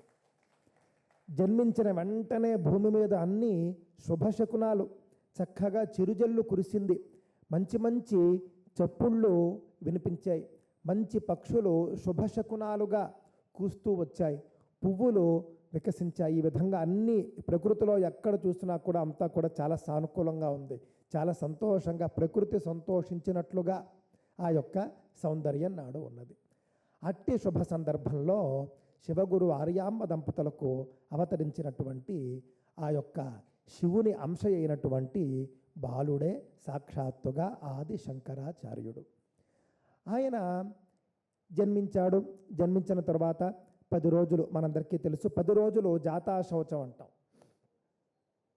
అంటే మహిళ ఈ జాతాశౌచం పూర్తయిన తర్వాత సాధారణంగా జాతాశౌచం వేరు, మృతాశౌచం వేరండి. చాలామందికి తెలియదు, రెండు ఒకలాగానే అందరూ అనుకుంటూ ఉంటారు. ఎవరైనా పుట్టినప్పుడు వచ్చేటటువంటి మహిళకు నియమాలు కొన్ని తక్కువగా ఉంటాయి. ఎవరైనా వెళ్ళిపోయినప్పుడు వచ్చేటటువంటి మహిళకు నియమాలు ఎక్కువగా ఉంటాయి. ఈ మహిళలో ముఖ్యంగా తల్లిదండ్రులకు మాత్రమే పూర్తి మహిళ ఉంటుంది. వాళ్ళే ఎవరిని ముట్టుకోకుండా వాళ్ళు ఉంటూ ఉంటారు. వాళ్ళు ఇంట్లో ఉన్నప్పుడు వాళ్ళకు సేవలు చేసేవాళ్ళు కూడా కొంచెం జాగ్రత్తగా ఉండాలి. కానీ మా తమ్ముడికి కొడుకు పుట్టాడు అని చెప్పేసి వీళ్ళు ఎక్కడా కూడా తిరగడం మానేయాల్సినటువంటి అవసరం ఉండదు. వాళ్ళకి స్పర్శ దోషం ఉండదు. అది ఒక పెద్ద శాస్త్రం. అది పండితుల వద్ద తెలుసుకోవాలి. ఆ విధంగా 10 రోజులు పూర్తయిందండి. 10 రోజులు పూర్తయిన తర్వాత అంగరంగ వైభవంగా ఆయన నామకరణం చేశాడండి. నామకరణంలో ఏం పేరు పెట్టాలా అని చెప్పేసి ఆలోచించుకుంటూ ఉన్నప్పుడు శివుడు యొక్క అనుగ్రహంతో శివాంశగా జన్మించాడు కావున శంకరుడు అని చెప్పేసి పేరు అనుకున్నారు. అంతేకాదు లోకానికి ఈయన శుభాలను చేకూరుస్తాడు కాబట్టి శంకరుడు అన్నారు. శం అంటే శుభం, కరహ అంటే చేసేటటువంటి వాడు. కావున లోకానికి శుభాన్ని చేకూరుస్తాడు కాబట్టి శంకరుడు. సాక్షాత్తు శంకరుడి అంశయే కాబట్టి శంకరుడు. ఆ శంకరుడికి కూడా లోకాలకు శుభాలను చేకూరుస్తాడు కాబట్టే శంకరుడు అనే పేరు వచ్చింది. ఆ విధంగా శంకరుడు అని శివగురు ఆర్యాంబ దంపతులు ఆ బిడ్డకు పేరు పెట్టుకున్నారండి. శంకర శంకర అని చెప్పేసి చక్కగా పిలుచుకుంటూ ఉండేవారు. సాధారణంగానే మన ఇంట్లో ఏ విధంగా అయితే బిడ్డలు అన్ని రకాల చేష్టలు చేస్తారో అదే విధంగా ఆయన చేస్తూ ఉండేవాడు. వీళ్ళు చాలా ఆనందిస్తూ వచ్చారండి. ఆ విధంగా ఆనందిస్తూ వచ్చిన తర్వాత కొంతకాలానికి ఇక నా బిడ్డకి నేను ఉపనయనం చేయాలి, వేద పాఠశాలలో చేర్పించాలి, వేదం నేర్పించాలి, ఇవన్నీ కూడా శివగురువు కలలు కంటూ ఉన్నాడండి. ఆ వయసు వచ్చేస్తోంది. 4 సంవత్సరాల వయస్సు వచ్చింది. 5వ ఏట ఉపనయనం చేద్దాం అనుకున్నాడు. శంకరుడు ఎంత గొప్పవాడంటే 3వ ఏట నుండే ఎవరైనా పండితులు 4 పురాణ వాక్యాలు 4 వేద వాక్యాలు చెబుతూ ఉంటే అవి విని వెంటనే నేర్చేసుకుంటూ ఉండేవాడు. అవి అలా గుర్తుండిపోతూ ఉండేవి. తండ్రి మహాపండితుడు కాబట్టి తండ్రి వద్దకు చాలామంది పండితులు వచ్చేవారు. వాళ్ళ చర్చలన్నీ కూడా 3వ ఏటనే విని అన్నీ గ్రహించేస్తూ ఉండేవాడు. చాలా అంశాలు వచ్చేస్తూ ఉండేవి ఈయనకి. అయినప్పటికీ కూడా 5వ ఏట మాత్రమే ఉపనయనం చేయాలి కాబట్టి 5వ ఏట లోపల చేయరు. 5వ ఏట ఒడుగు చేస్తారు, లేకపోతే 7 గర్భాష్టమం అంటారు, 7వ ఏట చేస్తారు. 5వ ఏటనే చేద్దాం అనుకున్నాడు తండ్రి ఉపనయనం. ఉపనయనం గురించి ఆలోచిస్తూ ఉండగా చూడండి విధి ఎంత బలీయంగా ఉంటుంది. సాధారణంగా విధి యమధర్మరాజు మనం ఏం పని చేయాలి, ఏం పని చేయకూడదు, ఇంకా నేను అక్కడికి వెళ్ళి ఏదో కొత్త స్థలం కొన్నాను, నాది ఇంకా కూడా నేనే వెళ్ళి రేపు రిజిస్ట్రేషన్ చేసుకుని రావాలి, అయ్యేంతవరకు నా ప్రాణాలు నువ్వు తీసుకుపోకూడదు అని చెప్పేసి జీవుడు అనుకుంటే యముడికి అవసరం లేదండి. వీడి ఆయుష్ ఎప్పుడు పూర్తయిపోతే అప్పుడు పట్టుకెళ్ళిపోతాడు ఆయన. నేను వెళ్ళి 1 కోటి రూపాయలు 1,00,000 రూపాయలు ఖర్చు పెట్టి బంగారాన్ని కొనాల్సిన అవసరం ఉంది, రేపు బిడ్డ పెళ్లి చేయాలి, లేకపోతే మరొకటి చేయాలి, ఇల్లు కట్టాలి, ఇవేమీ కూడా యమధర్మరాజుకి అక్కర్లేదు. ఆయన సమయం వచ్చింది అని అంటే తీసుకెళ్ళిపోతాడు. కావున కొడుకుకి ఉపనయనం చేయాలి, ఉపనయనం చూసి ఆనందించాలి అని అనుకుంటూ ఉన్నటువంటి శివగురువు కొడుకుకు ఉపనయనం చేయకుండానే ముసలితనం చేత కన్ను మూశాడండి. అత్యంత విషాదం. ఆయన కన్న కొడుకుకు ఉపనయనం చేయలేకపోయాడు. పాపం భార్య తల్లడిల్లిపోయింది. కొడుకుకి కనీసం ఉపనయనం కూడా చేయకుండా వెళ్ళిపోయాడు ఈయన అని చెప్పేసి చాలా బాధపడిందండి. ఇక చేసేది లేక ఎవరితోనైతే అంటే కొడుకుకి ఉపనయనం కాకుండా తండ్రికి అంత్యక్రియలు చేయడానికి అధికారం ఉండదు. కావున కన్న తండ్రికి అంత్యక్రియలు చేసేటటువంటి అవకాశం శంకరులకు రాలేదు. ఆ సందర్భంలో 4వ ఏటనే మరణించినటువంటి శివగురువుకి భార్య ఏం చేసింది? దాయాదులు ఉంటారు కదండి, ఒకవేళ కొడుకు చేయకపోతే ఎవరు చేయాలి? చర్చ మొదలవుతుంది, పెద్దలు చెబుతారు. ఆ విధంగా ఎవరు కర్మ చేయాలో వాళ్ళతో కర్మ చేయించింది ఆవిడ. కర్మ అయిపోయిన తర్వాత భర్త కోరుకున్న విధంగా ఆ యొక్క సంవత్సరం పూర్తయిన తర్వాత కొడుక్కి ఉపనయనం జరిపించింది దగ్గరుండి. ఎవరితో చేయించాలో వాళ్ళతో. ఒకవేళ తండ్రి లేనప్పుడు ఏం చేస్తారండి? పెదనాన్న, పెద్దమ్మ, లేకపోతే చిన్నాన్న, చిన్నమ్మ, లేకపోతే తాతగారు, ఈ విధంగా ఒకరి తర్వాత ఒకరు కర్మాధికారులు ఉంటారు. ఆ విధంగా కర్మాధికారుల్ని నిర్ణయించి ఎవరో పీటల మీద కూర్చోవాలి అని చెప్పేసి తేల్చి వాళ్ళను కూర్చోబెట్టి ఉపనయనం చేయించిందండి ఆవిడ. ఉపనయనం అయిపోయింది. ఉపనయనం అయిపోయిన తర్వాత చక్కగా తల్లి అనుమతి తీసుకుని శంకరులు కూడా బాలుడైనటువంటి బాలశంకరుడు ఒక వేద పాఠశాలకు వెళ్ళి గురుకులంలో చక్కగా వేదాలను వేదాంగాలను అభ్యసిస్తూ వస్తూ ఉన్నాడండి. చాలా ఆశ్చర్యకరంగా 5వ ఏట ఉపనయనమయ్యి వేద పాఠశాలలో చేరినటువంటి బాలశంకరుడు 3 సంవత్సరాల్లో సకల వేదాలు శాస్త్రాలు అన్నీ కూడా ఒక్కసారి విని ఇలాగా అన్నీ వంటబట్టేసినట్లుగా చాలా అద్భుతంగా అసాధారణంగా, మానవ మాత్రుడు చేసే పని కాదు, మనిషి ఎవరు చేయలేరు. ఆ విధంగా 3 సంవత్సరాల్లో సకల విద్యలను కూడా ఉపాసన పట్టేశాడు బాలశంకరుడండి. 8వ ఏటకే ఆయనకి దాదాపుగా అన్ని విద్యలు కూడా వచ్చేసాయి. ఎంత అద్భుతం అండి ఇది! సాధారణంగా మనం ఎవరైనా చేయగలమా అండి? నేటి రోజుల్లో చూసుకుంటే 25 ఏళ్ళు వచ్చినా కూడా వాళ్ళకి రావాల్సినటువంటి విద్య సంపూర్ణంగా రాదు. కానీ నాటి రోజుల్లో సాక్షాత్తు శివాంశ అయినటువంటి శంకరుడికి 8వ ఏటనే అన్ని విద్యలు కూడా వచ్చేసాయి. అన్ని విద్యలు మొత్తం కరతలామలకం అన్నట్లుగా ఆయనకి అబ్బాయి. గురుకులంలో ఉన్నప్పుడే గురువుల కంటే కూడా బాగా సహాధ్యాయులు ఉంటారు చూసారా, తోటి విద్యార్థులకు ఈయనే గొప్పగా బోధిస్తూ ఉండేవాడు. గురువులు వీళ్ళంతా కూడా చూసి చాలా సంతోషపడుతూ ఉండేవారు. ఈయన మానవ మాత్రుడు కాదు, సాక్షాత్తుగా దైవాంశ సంభూతుల్లాగా ఉన్నాడు అని వాళ్ళు కూడా చాలా సంబరపడుతూ ఉండేవారండి. ఆ విధంగా రోజులు గడుస్తూ ఉన్నాయి. ఇంకా 8వ ఏట గురుకులంలో ఉండగానే ఒక అద్భుతం ఒకటి జరిగిందండి.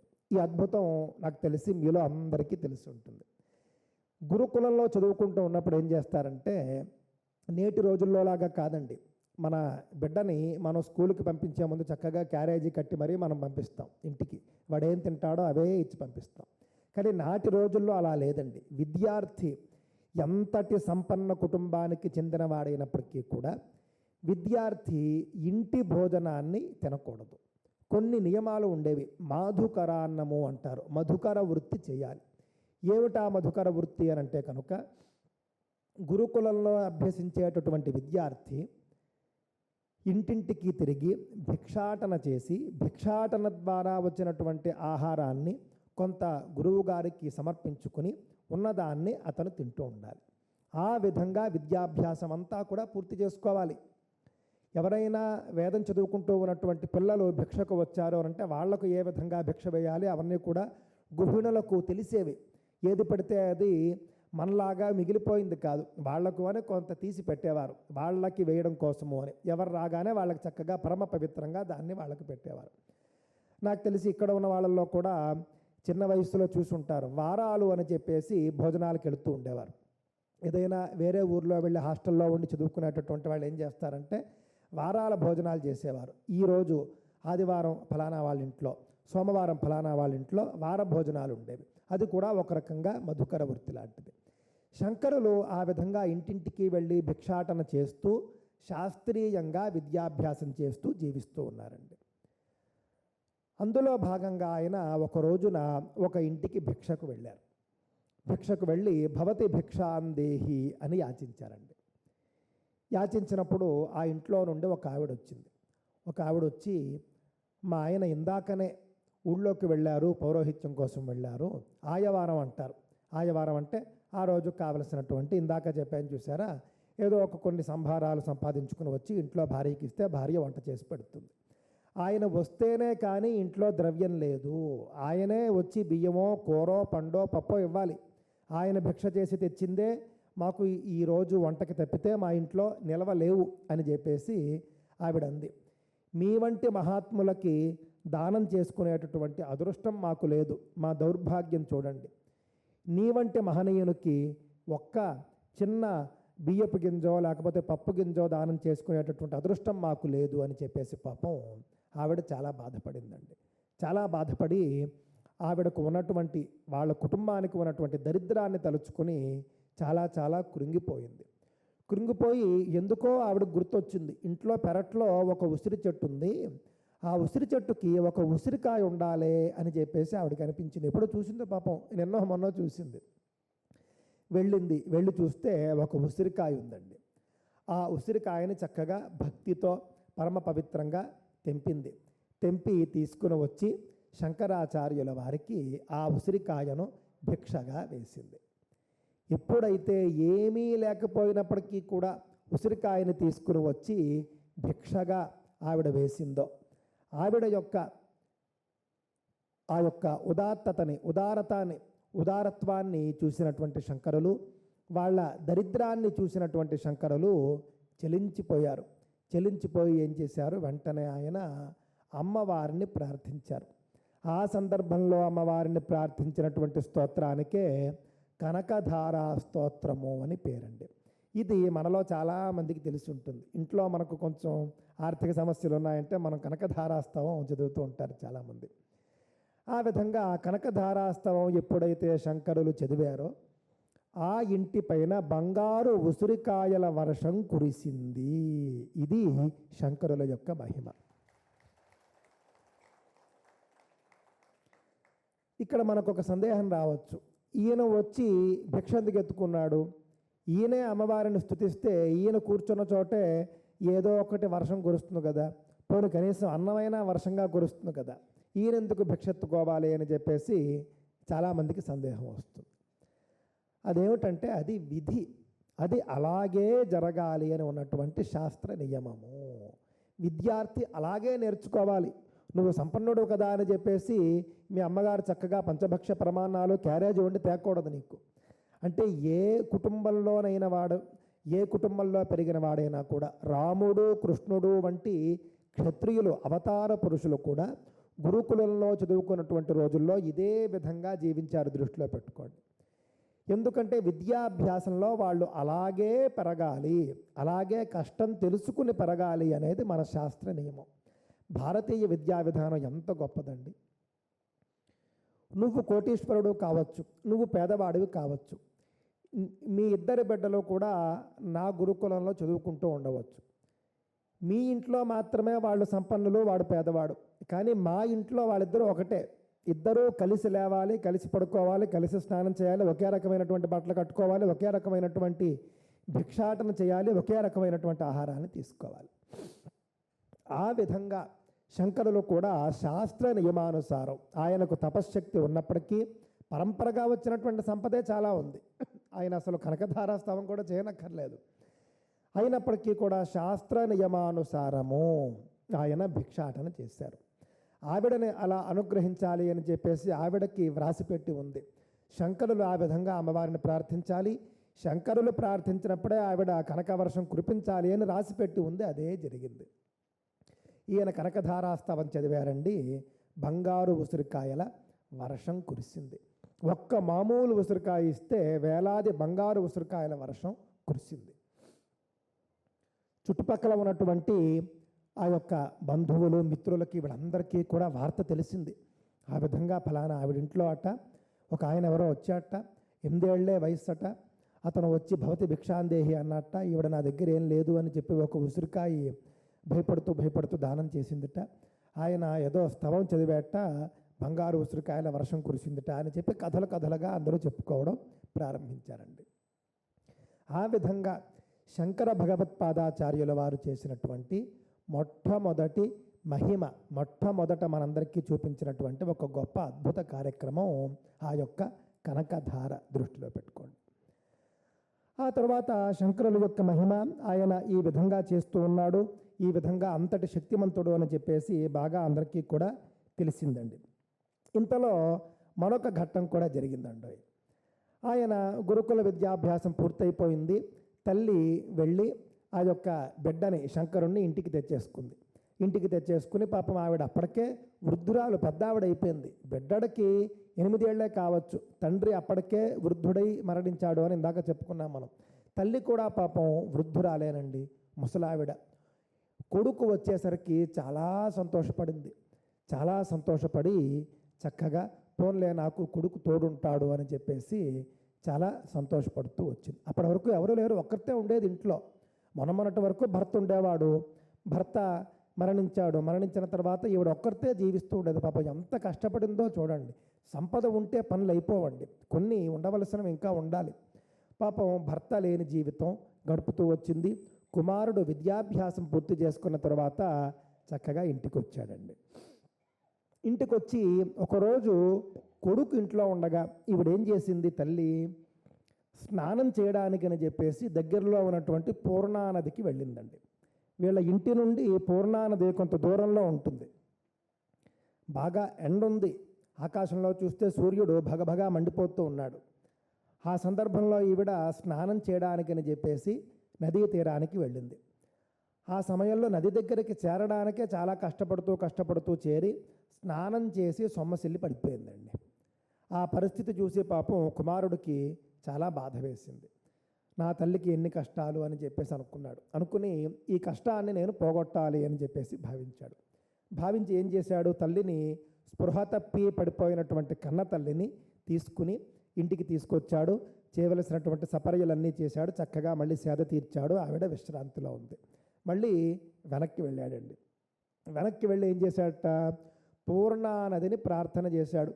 నువ్వు అక్కడెక్కడో ఉండడం కాదమ్మా, దయచేసి నువ్వు మా ఇంటి ముందు నుండే ప్రవహించు. అప్పుడు కొంచెం మా అమ్మగారు రోజు నీ వద్దకు రావడానికి ఇబ్బంది పడకుండా కొంచెం ఆవిడకు సుఖంగా ఉంటుంది అని చెప్పేసి శంకరుడు ప్రార్థించాడండి.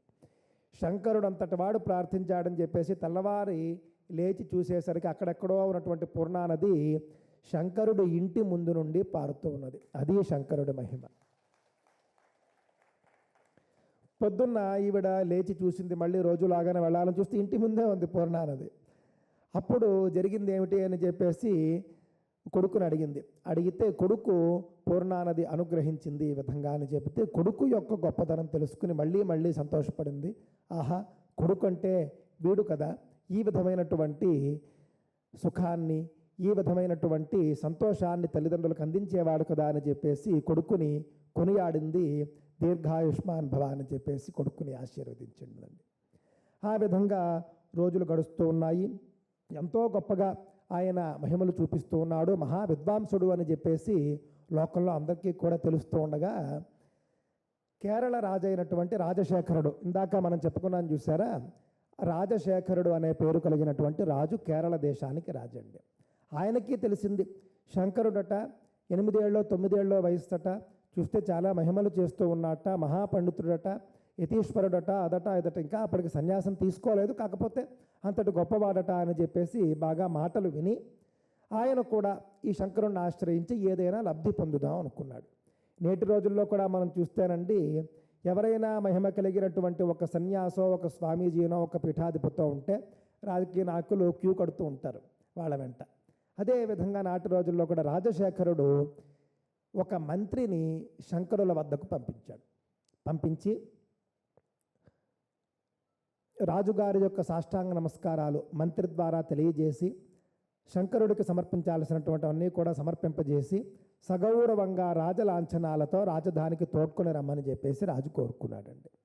మంత్రి గారు వచ్చారు. రాజు చెప్పిన మాట చెప్పి సమర్పించవలసినవన్నీ కూడా సమర్పించి దయచేసి కేరళ రాజధానికి వచ్చి రాజశేఖరుణ్ణి ఆశీర్వదించాల్సిందిగా ఆయన కోరుతున్నాడు అని చెప్పేసి ఆ మంత్రి గారు శంకరుడికి విన్నవించుకున్నాడండి.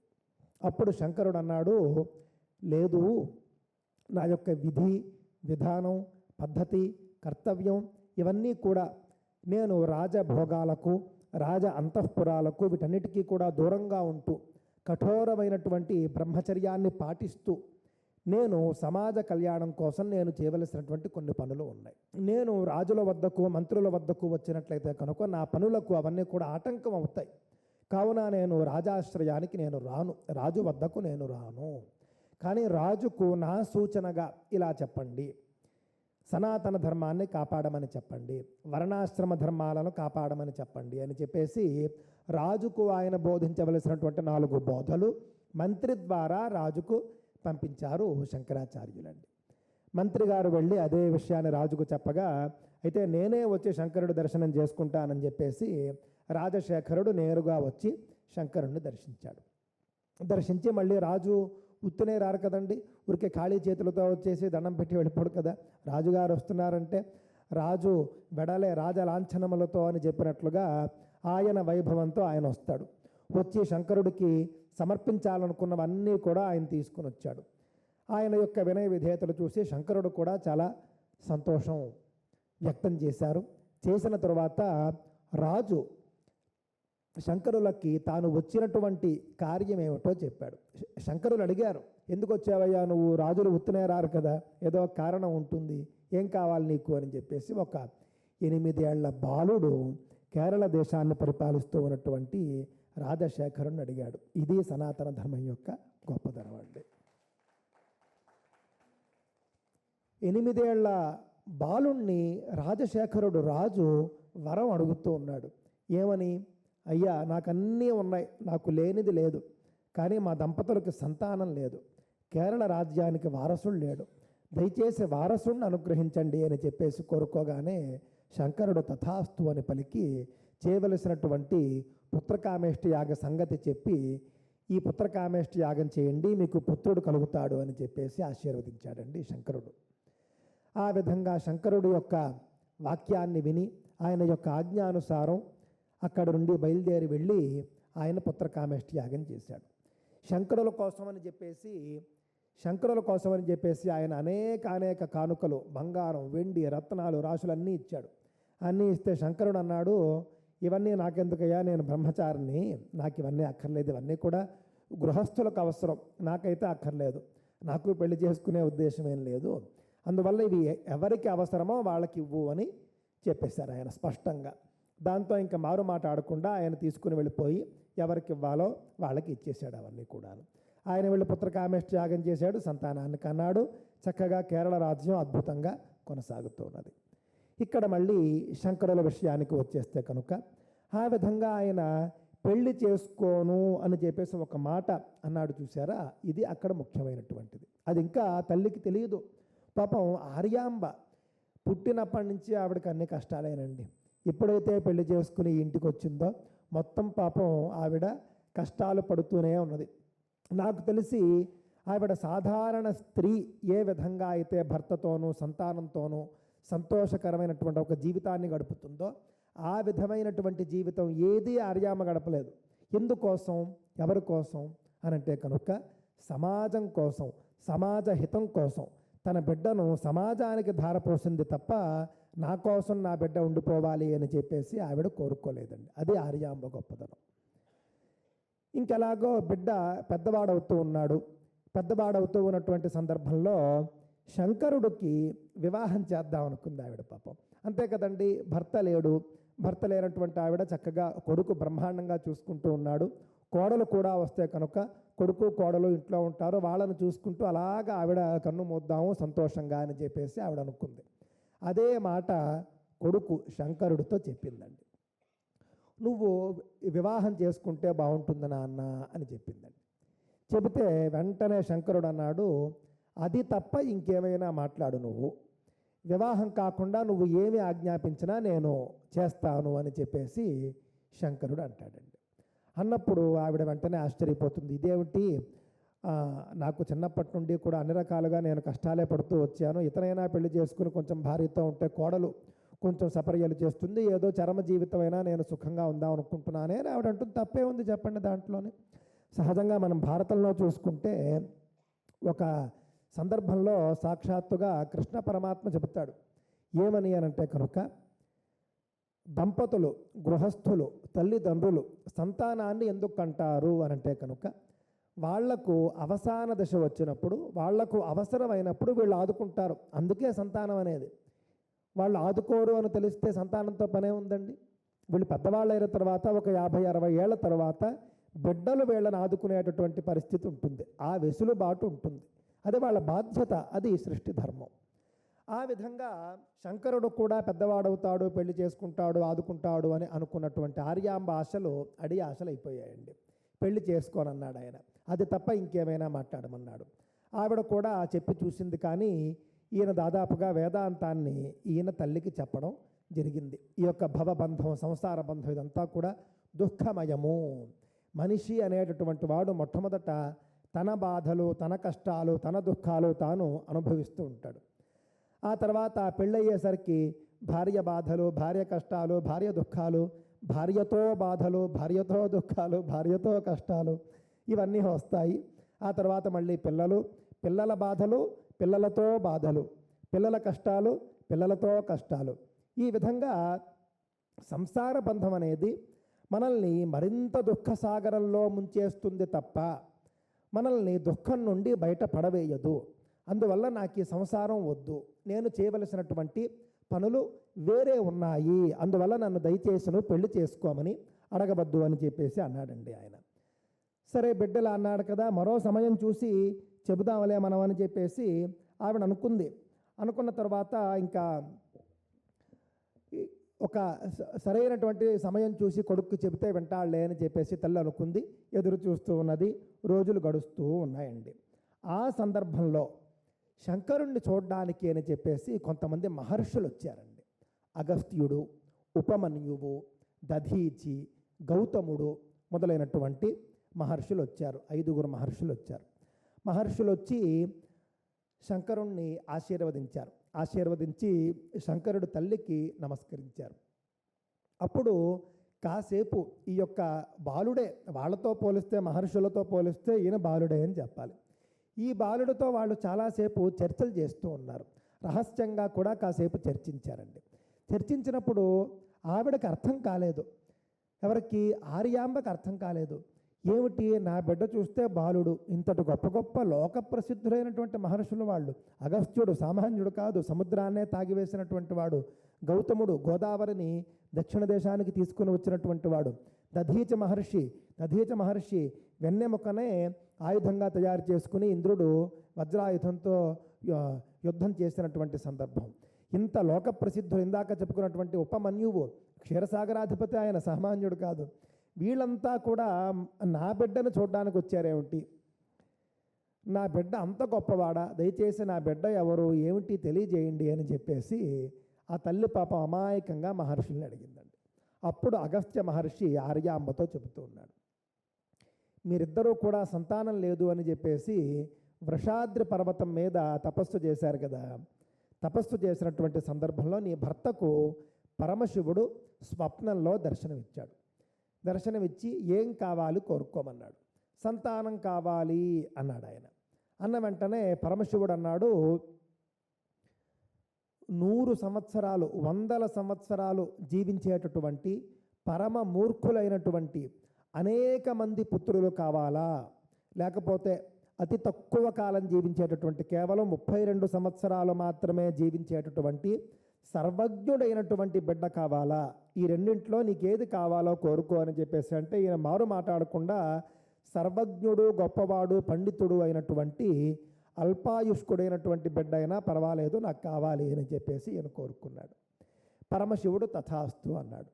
కావున ఆ యొక్క కోరిక ఏదైతే నీ భర్త కోరుకున్నాడో ఆ కోరికకు ఇష్టపడి సంతసించినటువంటి పరమశివుడు సాక్షాత్తుగా తానే నీ బిడ్డగా అవతరించాడమ్మా. ఆయన్ని మించినటువంటి సర్వజ్ఞుడు ఇంకెవరు ఉంటారు, కావున నీ కొడుకు సర్వజ్ఞుడైనటువంటి పరమశివుని అంశ అయినటువంటి నీ బిడ్డను దర్శించడానికి మేమంతా కూడా వచ్చాము అని చెప్పేసి మహర్షులు చెప్పారండి. అప్పుడు ఆవిడ చాలా సంతోషపడింది. కొడుకుని చూసుకుని చాలా చాలా సంతసించింది, పొంగిపోయింది. ఆ తర్వాత సరే అంతా బాగానే ఉంది, అన్ని విషయాలు వాళ్ళు చెప్పినవన్నీ బాగానే ఉన్నాయి. కానీ తల్లి బాధపడేటటువంటి ఒక అంశం దాంట్లో ఉందండి. ఒక అంశం ఉంది దాంట్లో. ఏమిటా అంశము అని అంటే కనుక కొడుకుకి అల్పాయుష్షు అని వాళ్ళు చెప్పారు చూసారా, ఆ అంశం విని మళ్ళీ ఈవిడ మనోవ్యథ చెందింది. ఎప్పుడూ కష్టాలు ఇందాక చెప్పుకున్నాను చూసారా, పోన్లే బిడ్డ సర్వజ్ఞుడు శివాంశ సంభూతుడు అని సంతోషపడుతూ ఉన్నటువంటి క్షణాల్లో అల్పాయుష్కుడు అని చెప్పేసి తేలింది. దాంతో పాపం అయ్యో అవునా అండి, ఎంత ఆయుస్సు అని చెప్పేసి అడిగితే 32 సంవత్సరాలు. అసలైతే 8 సంవత్సరాలే. ఆ తర్వాత మరొక కారణం వల్ల 8 సంవత్సరాలు పెరుగుతుంది. మరొక సందర్భంలో మరొక 16 సంవత్సరాలు పెరిగి 32 ఏళ్ల పాటు నీ కుమారుడికి ఆయుష్ ఉంటుంది అని చెప్పేసి మహర్షులు చెప్పారండి. అది తలుచుకుని చాలా బాధపడిపోయింది.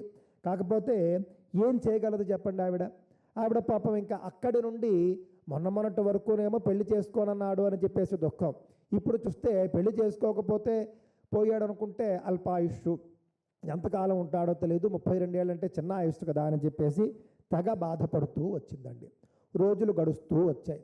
శంకరులు ఆలోచిస్తూ ఉన్నారు, ఉన్నదే అల్పాయుస్సు 32 ఏళ్ళు, చేయవలసినటువంటి పనులు చాలా ఉన్నాయి. సనాతన ధర్మ పరిరక్షణకు, భారతదేశాన్ని ఉద్ధరించడం కోసం, భారతీయుల్ని ఉద్ధరించడం కోసం, హిందువుల్ని ఉద్ధరించడం కోసం ఆయన సాధించవలసినటువంటి గొప్ప పనులు చాలా ఉన్నాయి. ఇలా ఇంట్లో కూర్చొని కాలక్షేపం చేస్తే ఎలాగా? శాస్త్రంలో ఒక మాట ఉంటుంది, కణశశ్చైవ విద్యామర్థంచ సాధయేత్, క్షణత్యాగే కుతో విద్య కణత్యాగే కుతో ధనం అన్నారండి. మనలో చాలామందికి తెలియదండి. ఇందులో యుక్త వయస్కులు ఎంతమంది ఉన్నారో నాకైతే తెలియదు. చాలామంది మనలో హిందువుల్లో అబ్బాయిలండి సమయాన్ని వృధా చేస్తూ ఉంటారు. క్రికెట్ మ్యాచ్లు అవుతూ ఉన్నాయంటే చాలు గంటలు వీళ్ళు టీవీలకు అతుక్కుపోతూ ఉంటారు. ఆ విధంగా గంటలు వేస్ట్ చేయడమే. ఆ గంటల్లో మనం కొత్త విషయాలు ఏం నేర్చుకోవచ్చు, కొత్త కోర్సు ఏం నేర్చుకోవచ్చు, కొత్త కోచింగ్ ఏం నేర్చుకోవచ్చు, ఏ విధంగా ఆ సమయాన్ని మన జీవితం యొక్క అభివృద్ధికి మనం ఉపయోగించుకోవచ్చు అని చెప్పేసి హిందూ యువత ఆలోచించడం మానేసింది. ఏదైనా ఖాళీ దొరికింది అంటే చాలు వెబ్ సిరీస్ చూసేవాళ్ళు, క్రికెట్ చూసేవాళ్ళు తయారయ్యారు. కానీ శంకరులు అలా కాదండి. ఉన్నటువంటి అతి తక్కువ ఆయుస్సును నేను పూర్తిగా సద్వినియోగం చేసుకోవాలి అని చెప్పేసి ఆయన భావించి ఇక లాభం లేదు, నేను సన్యాసం తీసుకోవాలి, సన్యాసం తీసుకుని ఇక లోక పర్యటనకు నేను బయలుదేరి నేను చేయవలసినటువంటి పనులన్నీ చేయాలి అని చెప్పేసి ఆయన అనుకున్నాడండి. అనుకుని తల్లి వద్దకు వెళ్ళి నేను సన్యాసం తీసుకుందాం అనుకుంటున్నాను అన్నాడు ఆయన. మళ్ళీ మరొక బండరాయి వేశాడు ఆవిడ మీద. పోనీ సరే మొన్నటి వరకు పెళ్ళొద్దన్నాడు, ఆ తర్వాత అల్పాయుస్ అన్నారు, అన్నీ భరించింది. పోనీ ఏదో నా దగ్గర అయినా ఉంటాడు పోనీ ఒక్కడు అని చెప్పేసి అనుకుంటే సన్యాసం తీసుకుంటానంటూ ఉన్నాడు. అస్సలు భరించలేకపోయింది, సహించలేకపోయింది. నచ్చ చెప్పే ప్రయత్నం చేస్తే ఆయన వినలేదు, ఆవిడ వినలేదు. ఆవిడ కూడా ఏమంది, నేను ససేమిరా అంగీకరించను అని అంది ఆవిడ. దాంతో ఇంక శంకరుడు పాపం చేసేది లేక తల్లి అనుమతి లేకుండా, తల్లి ఆజ్ఞ లేకుండా నేను ఈ పని చేయలేను, సన్యాసం తీసుకోలేను అని చెప్పేసి భావించి కొంతకాలం వేచి చూద్దాంలే అని చెప్పేసి ఆయన అనుకున్నాడు. రోజులు గడుస్తూ వచ్చాయండి. ఒక రోజున పాపం శంకరుడు పూర్ణానదిలో స్నానానికి వెళ్ళాడు. పూర్ణానదిలో స్నానానికి వెళ్ళినప్పుడు స్నానం చేస్తూ ఉండగా ఒక మొసలి శంకరుణ్ణి పట్టుకుందండి, చంపి తినేయడానికి పట్టుకున్నప్పుడు అక్కడి నుంచి గట్టిగా అమ్మా అమ్మ అని చెప్పేసి ఆయన అరుస్తూ వచ్చాడు. అమ్మ అని చెప్పేసి అరుస్తూ ఈ మొసలి నన్ను చంపేస్తోంది, రక్షించు అని చెప్పేసి ఆయన వేడుకున్నాడు. నదిలో ఆయన అరిచినటువంటి అరుపులు ఇంట్లో ఉన్నటువంటి ఆర్యాంబకు వినిపించి పాపం ఇందాక చెప్పినట్లుగా ఇది ఇంకో దుఃఖం. పోనీ సన్యాసం తీసుకుంటానన్నాడు, వద్దంది ఈవిడ. పోన్లే అనుకుంటే అసలు సన్యాసం కూడా కాదు, మనిషినే పట్టుకుపోయేటటువంటి ప్రయత్నం, మనిషే కళ్ళ ముందు ఇంకా కనిపించకుండా పోతున్నాడే అని చెప్పేసి పాపం మరొక బాధ వచ్చింది ఆవిడకి. వచ్చి చూస్తే మొసలి నోటికి దగ్గరగా బాలశంకరుడు ఉన్నాడండి. పాపం ఆ తల్లి హృదయం ఎలా వెలవెల్లాడిపోతుందో ఒక్కసారి ఆలోచించండి. ఎలాంటి ఘోరమైనటువంటి సందర్భం అది, ఎలాంటి దారుణమైనటువంటి సందర్భం. వెంటనే అప్పుడు శంకర బాధపడకు, భయపడకు, నేను ఉన్నాను అని చెప్పేసి అక్కడి నుంచి చెబుతూ ఉన్నది ఆవిడ. అంతకు మించి ఆవిడ కూడా ఏమీ చేసే పరిస్థితి లేదు. ఎవరినో ఒక ఇద్దరు ముగ్గురిని పిలుచుకుని వచ్చింది, వాళ్ళ ప్రయత్నాలు వాళ్ళు చేస్తూ ఉన్నారు. అయినప్పటికీ కూడా బాధ, కన్నీరు కారుస్తోంది, ఏడుస్తోంది, అరుస్తోంది. ఈ విధంగా జరుగుతూ ఉన్నప్పుడు అప్పుడు శంకరుడు ఒక మాట అన్నాడండి. మహర్షులు మన చెప్పారు కదా, నా ఆయుస్సు 8 సంవత్సరాలే, ఆ తర్వాత మరొక 8 సంవత్సరాలు ఎక్స్టెన్షన్ వస్తుంది అని చెప్పేసి, అది ఈ సందర్భమే. నేను ఇప్పుడు కనుక సన్యాసం తీసేసుకుంటే ఆ జన్మ పూర్తయినట్లు అయిపోతుంది. సన్యాసం అనేది కొత్త జన్మ కాబట్టి నాకు మళ్ళీ ఆయుస్సు పెరుగుతుంది. ఈ మొసలు నన్ను వదిలిపెట్టేస్తుంది, కావున సన్యాసానికి అంగీకరించు అని చెప్పేసి శంకరుడు అంటాడు పాపం.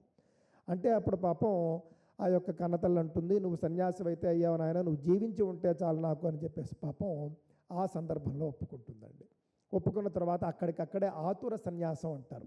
ఆ క్షణంలో అప్పటికప్పుడు తీసేసుకునేది. ఆ సన్యాసానికి కన్నతల్లి అంగీకరిస్తుంది.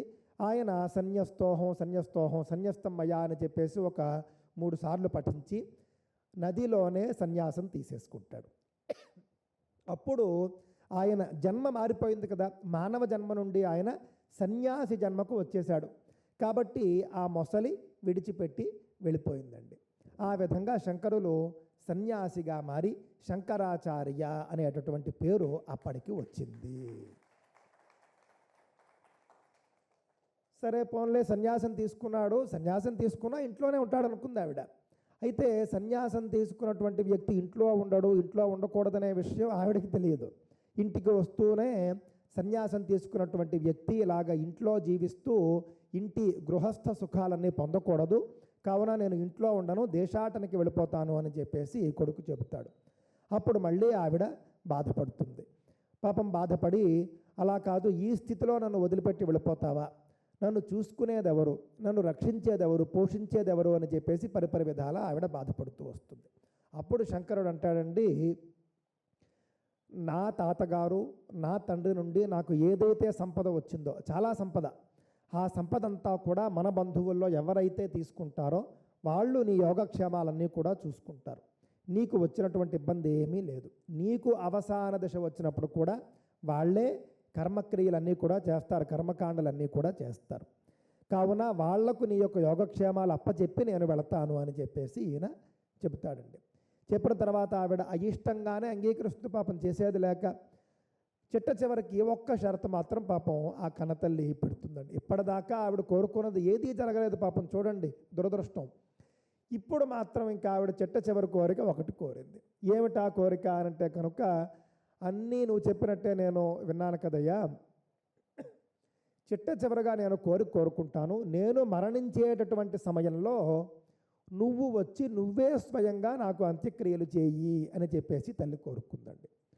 నువ్వు సన్యాసివి కదా, అంత్యక్రియలు ఎలా చేస్తావని చెప్పేసి నువ్వు అనుకోవక్కర్లేదు, నువ్వు సాక్షాత్తు శివాంశ సంభూతుడు కాబట్టి నువ్వు నాకు అంత్యక్రియలు చేయవచ్చు, ఇబ్బంది లేదు అని చెప్పేసి ఆవిడ చెప్పిందండి.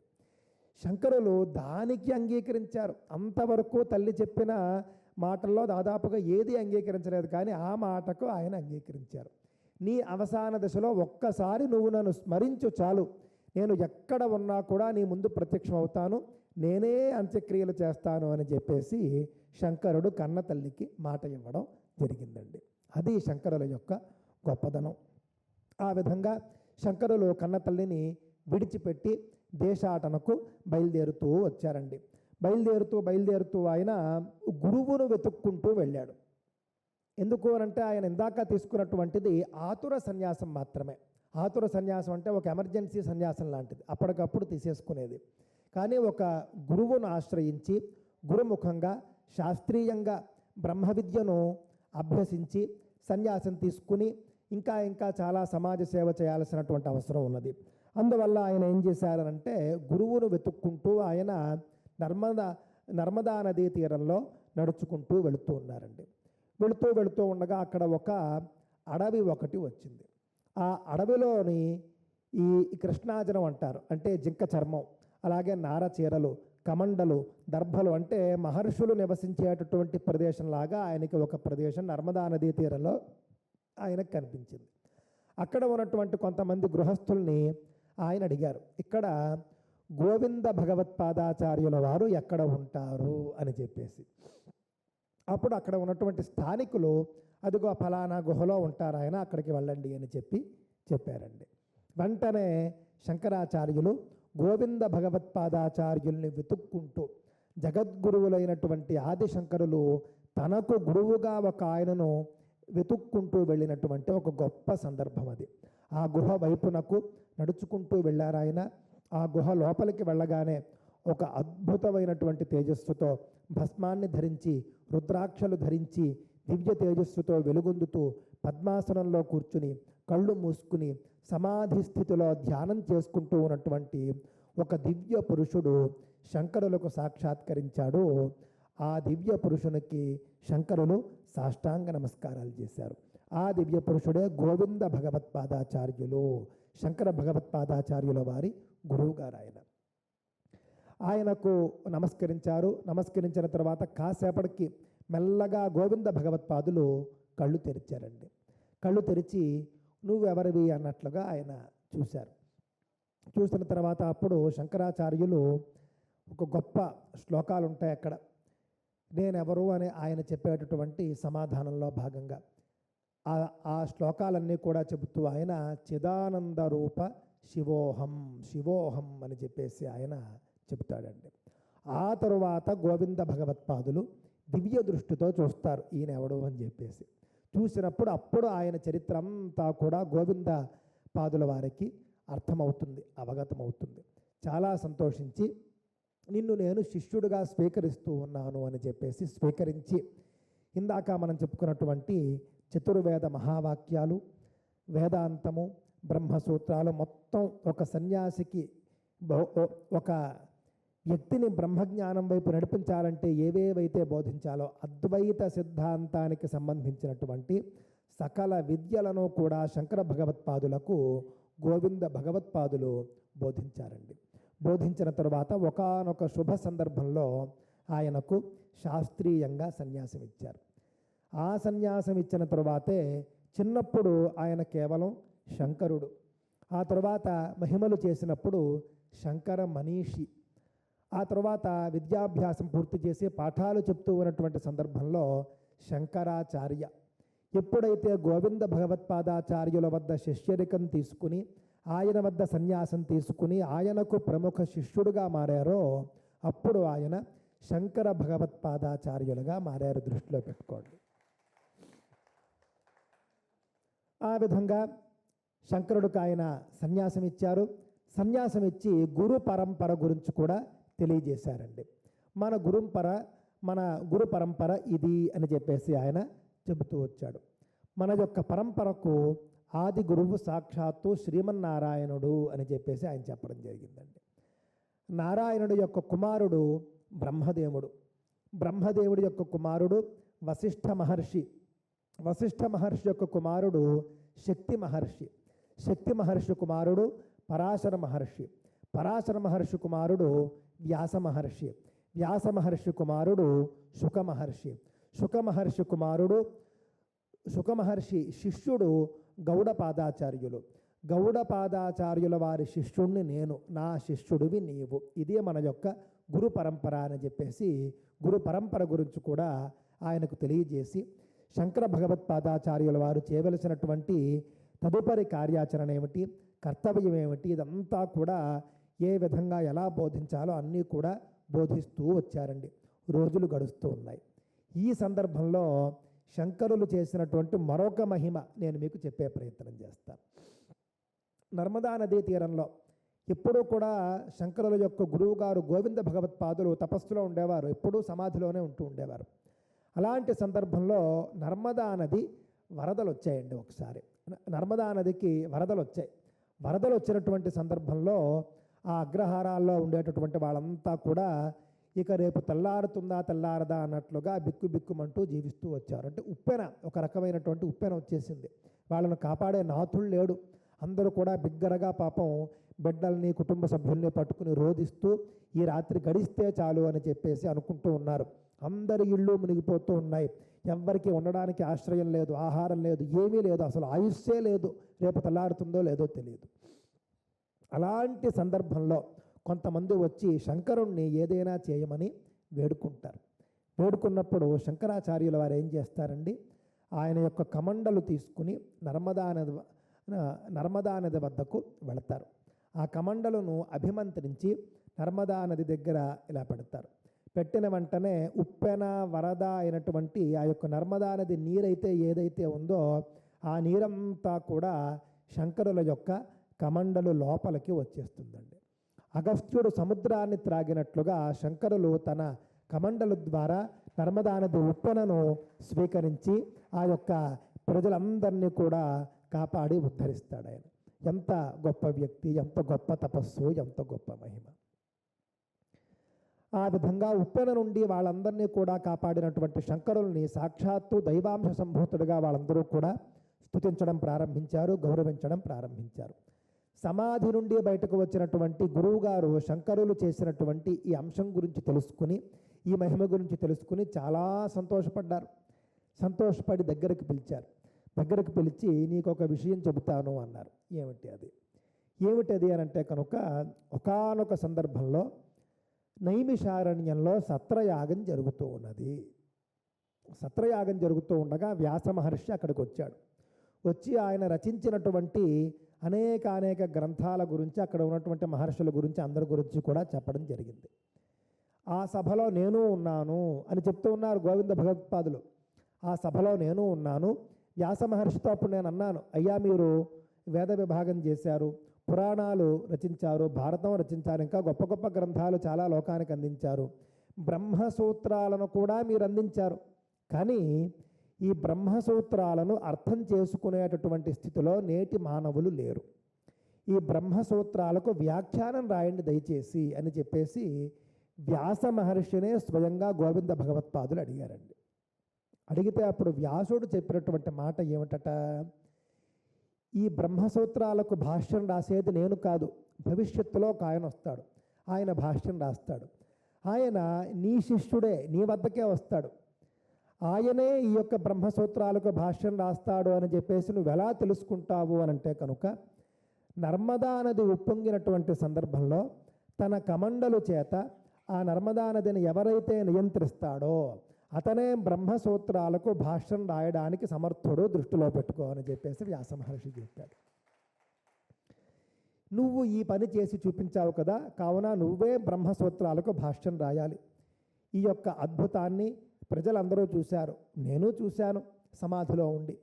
ఇప్పుడు నువ్వు చేయవలసింది ఏమిటి అని అంటే కనుక, ఇది వర్షాకాలం కాబట్టి వర్షాకాలంలో సన్యాసులు, యతీశ్వరులు వీళ్ళందరూ కూడా ఒక చోటనే ఉండిపోతారు, ఎక్కడా తిరగరు. ఒక చోటనే చాతుర్మాస్యం రూపంలో 1-2 మాసాల పాటు ఉండిపోయి అక్కడి స్థానిక ప్రజలను ఉద్ధరిస్తూ ఉంటారు.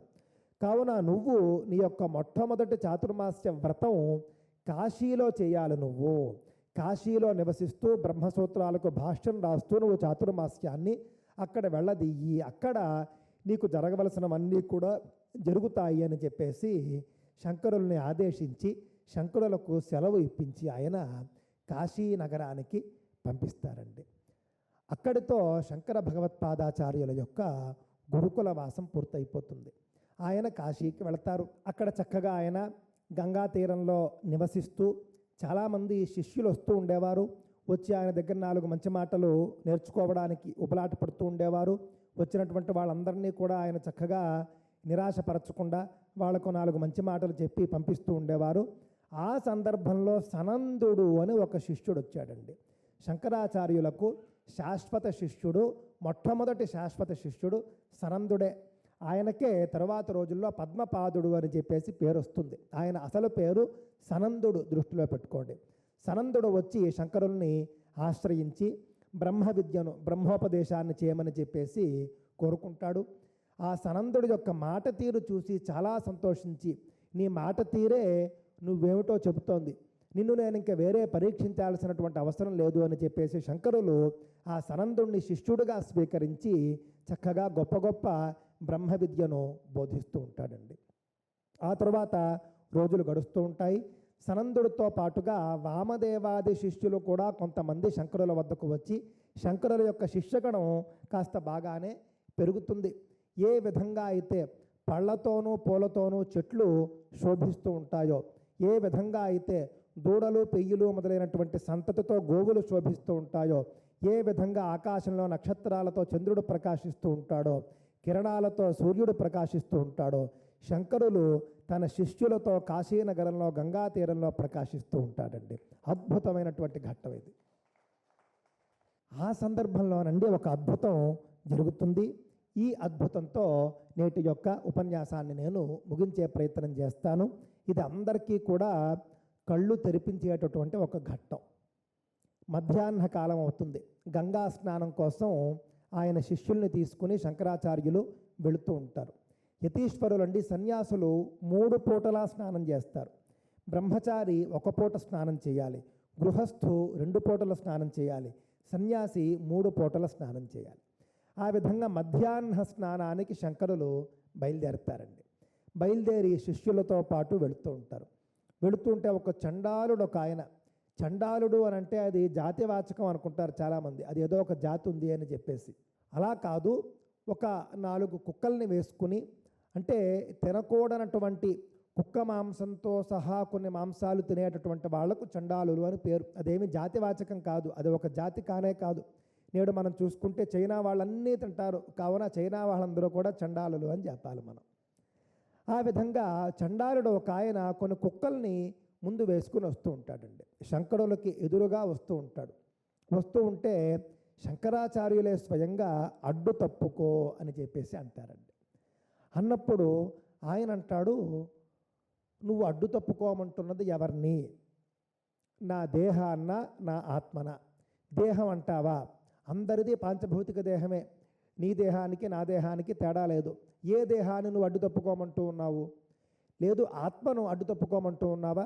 అందరిలోనూ ఉన్నటువంటి ఆత్మ ఒకటే, ఆత్మ యందు కూడా భేదం లేదు కదా, కావున దేనిని అడ్డు తప్పుకోమంటున్నావు మరింత స్పష్టంగా చెప్పు అని చెప్పేసి ఆ చండాలుడు వేదాంత పరిభాషలో ఆయనను ప్రశ్నిస్తాడండి. ప్రశ్నించినప్పుడు వెంటనే శంకరులకు అర్థమైపోతుంది, ఈయన సామాన్యుడు కాదు, ఈయన ఎవడో ఆత్మజ్ఞానిలాగా ఉన్నాడే అని చెప్పేసి ఆయన ఒక్కసారి కళ్ళు మూసుకుంటే ఆయన సామాన్యుడు కాదని అర్థమవుతుంది. ఆయన సాక్షాత్తు పరమశివుడని ఆయనకి ఇంకా అర్థం కాదు అప్పటికి. ఈయన సామాన్యుడు కాదని అర్థమవుతుంది. సామాన్యుడు కాదనుకుని ఈయన ఎవరైనప్పటికీ కూడా నాకే ఉపదేశం చేశాడు, నాకే ఈయన ఆ గొప్ప మాటల్ని బోధించాడు, కావున ఈయన కూడా నాకు గురువే. చండాలోస్తు సతుద్విజోస్తు గురురిత్యేషా మనీషా మమ అని చెప్పేసి ఆయన మనీషా పంచకం అని చెప్పేసి 5 శ్లోకాలు అద్భుతంగా ఆయన గానం చేసి ఆ చండాలుడు రూపంలో ఉన్నటువంటి ఆత్మజ్ఞానికి శంకరులు సాష్టాంగ నమస్కారం చేస్తారండి. ఇది భారతదేశంలో అంటరానితనం అనేది ఎక్కడా లేదు. జ్ఞానంతోనే గౌరవిస్తారు, అంతేకాని దేనితోనూ గౌరవించరు. నీకు జ్ఞానం ఉంటే నిన్ను గౌరవిస్తావు, నాకు జ్ఞానం ఉంటే నన్ను గౌరవిస్తారు. ఇదే ఆయన చేసి చూపించారు. ఇప్పుడు శంకరాచార్యులు ఎందుకు అడ్డు తప్పుకోమని అన్నారు? ఆయనకు మరి తెలియాలి కదా, ఆయన సాక్షాత్తు శివాంశ అని మనం చెబుతూ ఉన్నాం కదా, మరి ఆయనకు ఎదురుగా వచ్చినటువంటిది ఆయన సామాన్యుడు కాదని చెప్పి తెలియలేదా? లేదా ఆయనలో ఇంకా భేదభావం పోలేదా అని అంటే కనుక ఆయనకు భేదభావం లేదు. కాకపోతే ఎదుటి వ్యక్తికి భేదభావం ఉంటే అది చూపించాలి కదా. ఇప్పుడు సాధారణంగా లోకంలో ఆత్మజ్ఞానులు ఉంటారు, ఎదుటివాడు కూడా ఆత్మజ్ఞాని అయినప్పుడు మాత్రమే వీళ్ళు ఆత్మజ్ఞానిలాగా వాళ్ళ వద్ద ప్రవర్తిస్తూ ఉంటారు. ఎదుటి వాళ్లకు అలాంటి జ్ఞానం లేదనుకోండి, మనకి మాత్రమే ఆత్మజ్ఞానం ఉందనుకోండి, నేను ఆత్మజ్ఞానిని, నీలో ఉన్న ఆత్మ నాలో ఉన్న ఆత్మ ఒకటే, నువ్వు నేను ఒకటే అనుకుంటే ఇతను ఎవడరా పిచ్చోడు అనుకుంటారు లోకంలో. ఎందుకు అంటే అవతల వాళ్ళకు కూడా ఆ యొక్క జ్ఞానం ఉండాలి. నాలో ఉన్నటువంటి ఆత్మ ఆయనలో ఉన్నటువంటి ఆత్మ ఒకటే అనేటటువంటి అనుభవ సిద్ధమైనటువంటి ఆత్మజ్ఞానాన్ని ఇద్దరూ కలిగి ఉంటే కనుక, ఎదుటి వ్యక్తికి కూడా అదే విధమైనటువంటి ఆత్మజ్ఞానం ఉంటే కనుక శంకరులు ఆ విధంగా ప్రవర్తిస్తారు. శంకరులు అదే సమాధానం ఇస్తారు అక్కడ. నువ్వు కూడా నాలాగే ఆత్మజ్ఞానమని నేను అనుకోలేదయ్యా, నువ్వు కూడా ఏ విధమైనటువంటి భేదభావము లేనటువంటి ఆత్మజ్ఞానివి అని తెలిసి ఉంటే కనుక నేను తప్పుకోమనేవాడిని కాదు, ఇప్పుడు తెలిసింది కదా అని చెప్పేసి శంకరులు అంటారండి. అప్పుడు వెంటనే ఆయన చండాల రూపాన్ని విడిచిపెట్టి సాక్షాత్తుగా కాశీ విశ్వేశ్వరుడు ప్రత్యక్షం అవుతాడు అక్కడ. హర నమః పార్వతీ పతయే హర హర మహాదేవ. ఆ విధంగా శంకరులకు భవిష్యత్ దర్శనం చేయడం కోసం, భవిష్యత్ కార్యాచరణ చేయడం కోసం, శంకరుల్ని మరింత అభివృద్ధి వైపు పయనింపజేయడం కోసం సాక్షాత్తు కాశీ విశ్వేశ్వరుడు అక్కడకు విచ్చేసి ఆ విధంగా అనుగ్రహిస్తాడు. ఆ ఘట్టంతో శంకర భగవత్పాదాచార్యుల వారు వారి జీవితంలో మరొక్క మెట్టు ఎక్కుతారు. గొప్ప స్థానానికి వారు భజనాన్ని కొనసాగిస్తూ ఉంటారు. ఇంతటితో నేటి ప్రసంగాన్ని మనం పూర్తి చేసుకునే ప్రయత్నం చేద్దాం. శృతి స్మృతి పురాణానామాలయం కరుణాలయం నమామి భగవత్పాద శంకరం లోకశంకరం. శంకర భగవత్పాదాచార్యుల వారికి సాష్టాంగ నమస్కారాలు. శృంగేరి పీఠాధిపతులైనటువంటి జగద్గురు భారతీ తీర్థస్వామి వారికి నమస్కారాలు. 4 ఆమ్నాయ పీఠాధిపతులకు కూడా సాష్టాంగ నమస్కారాలు తెలియజేసుకుంటూ మంగళం మహతో స్వస్తి.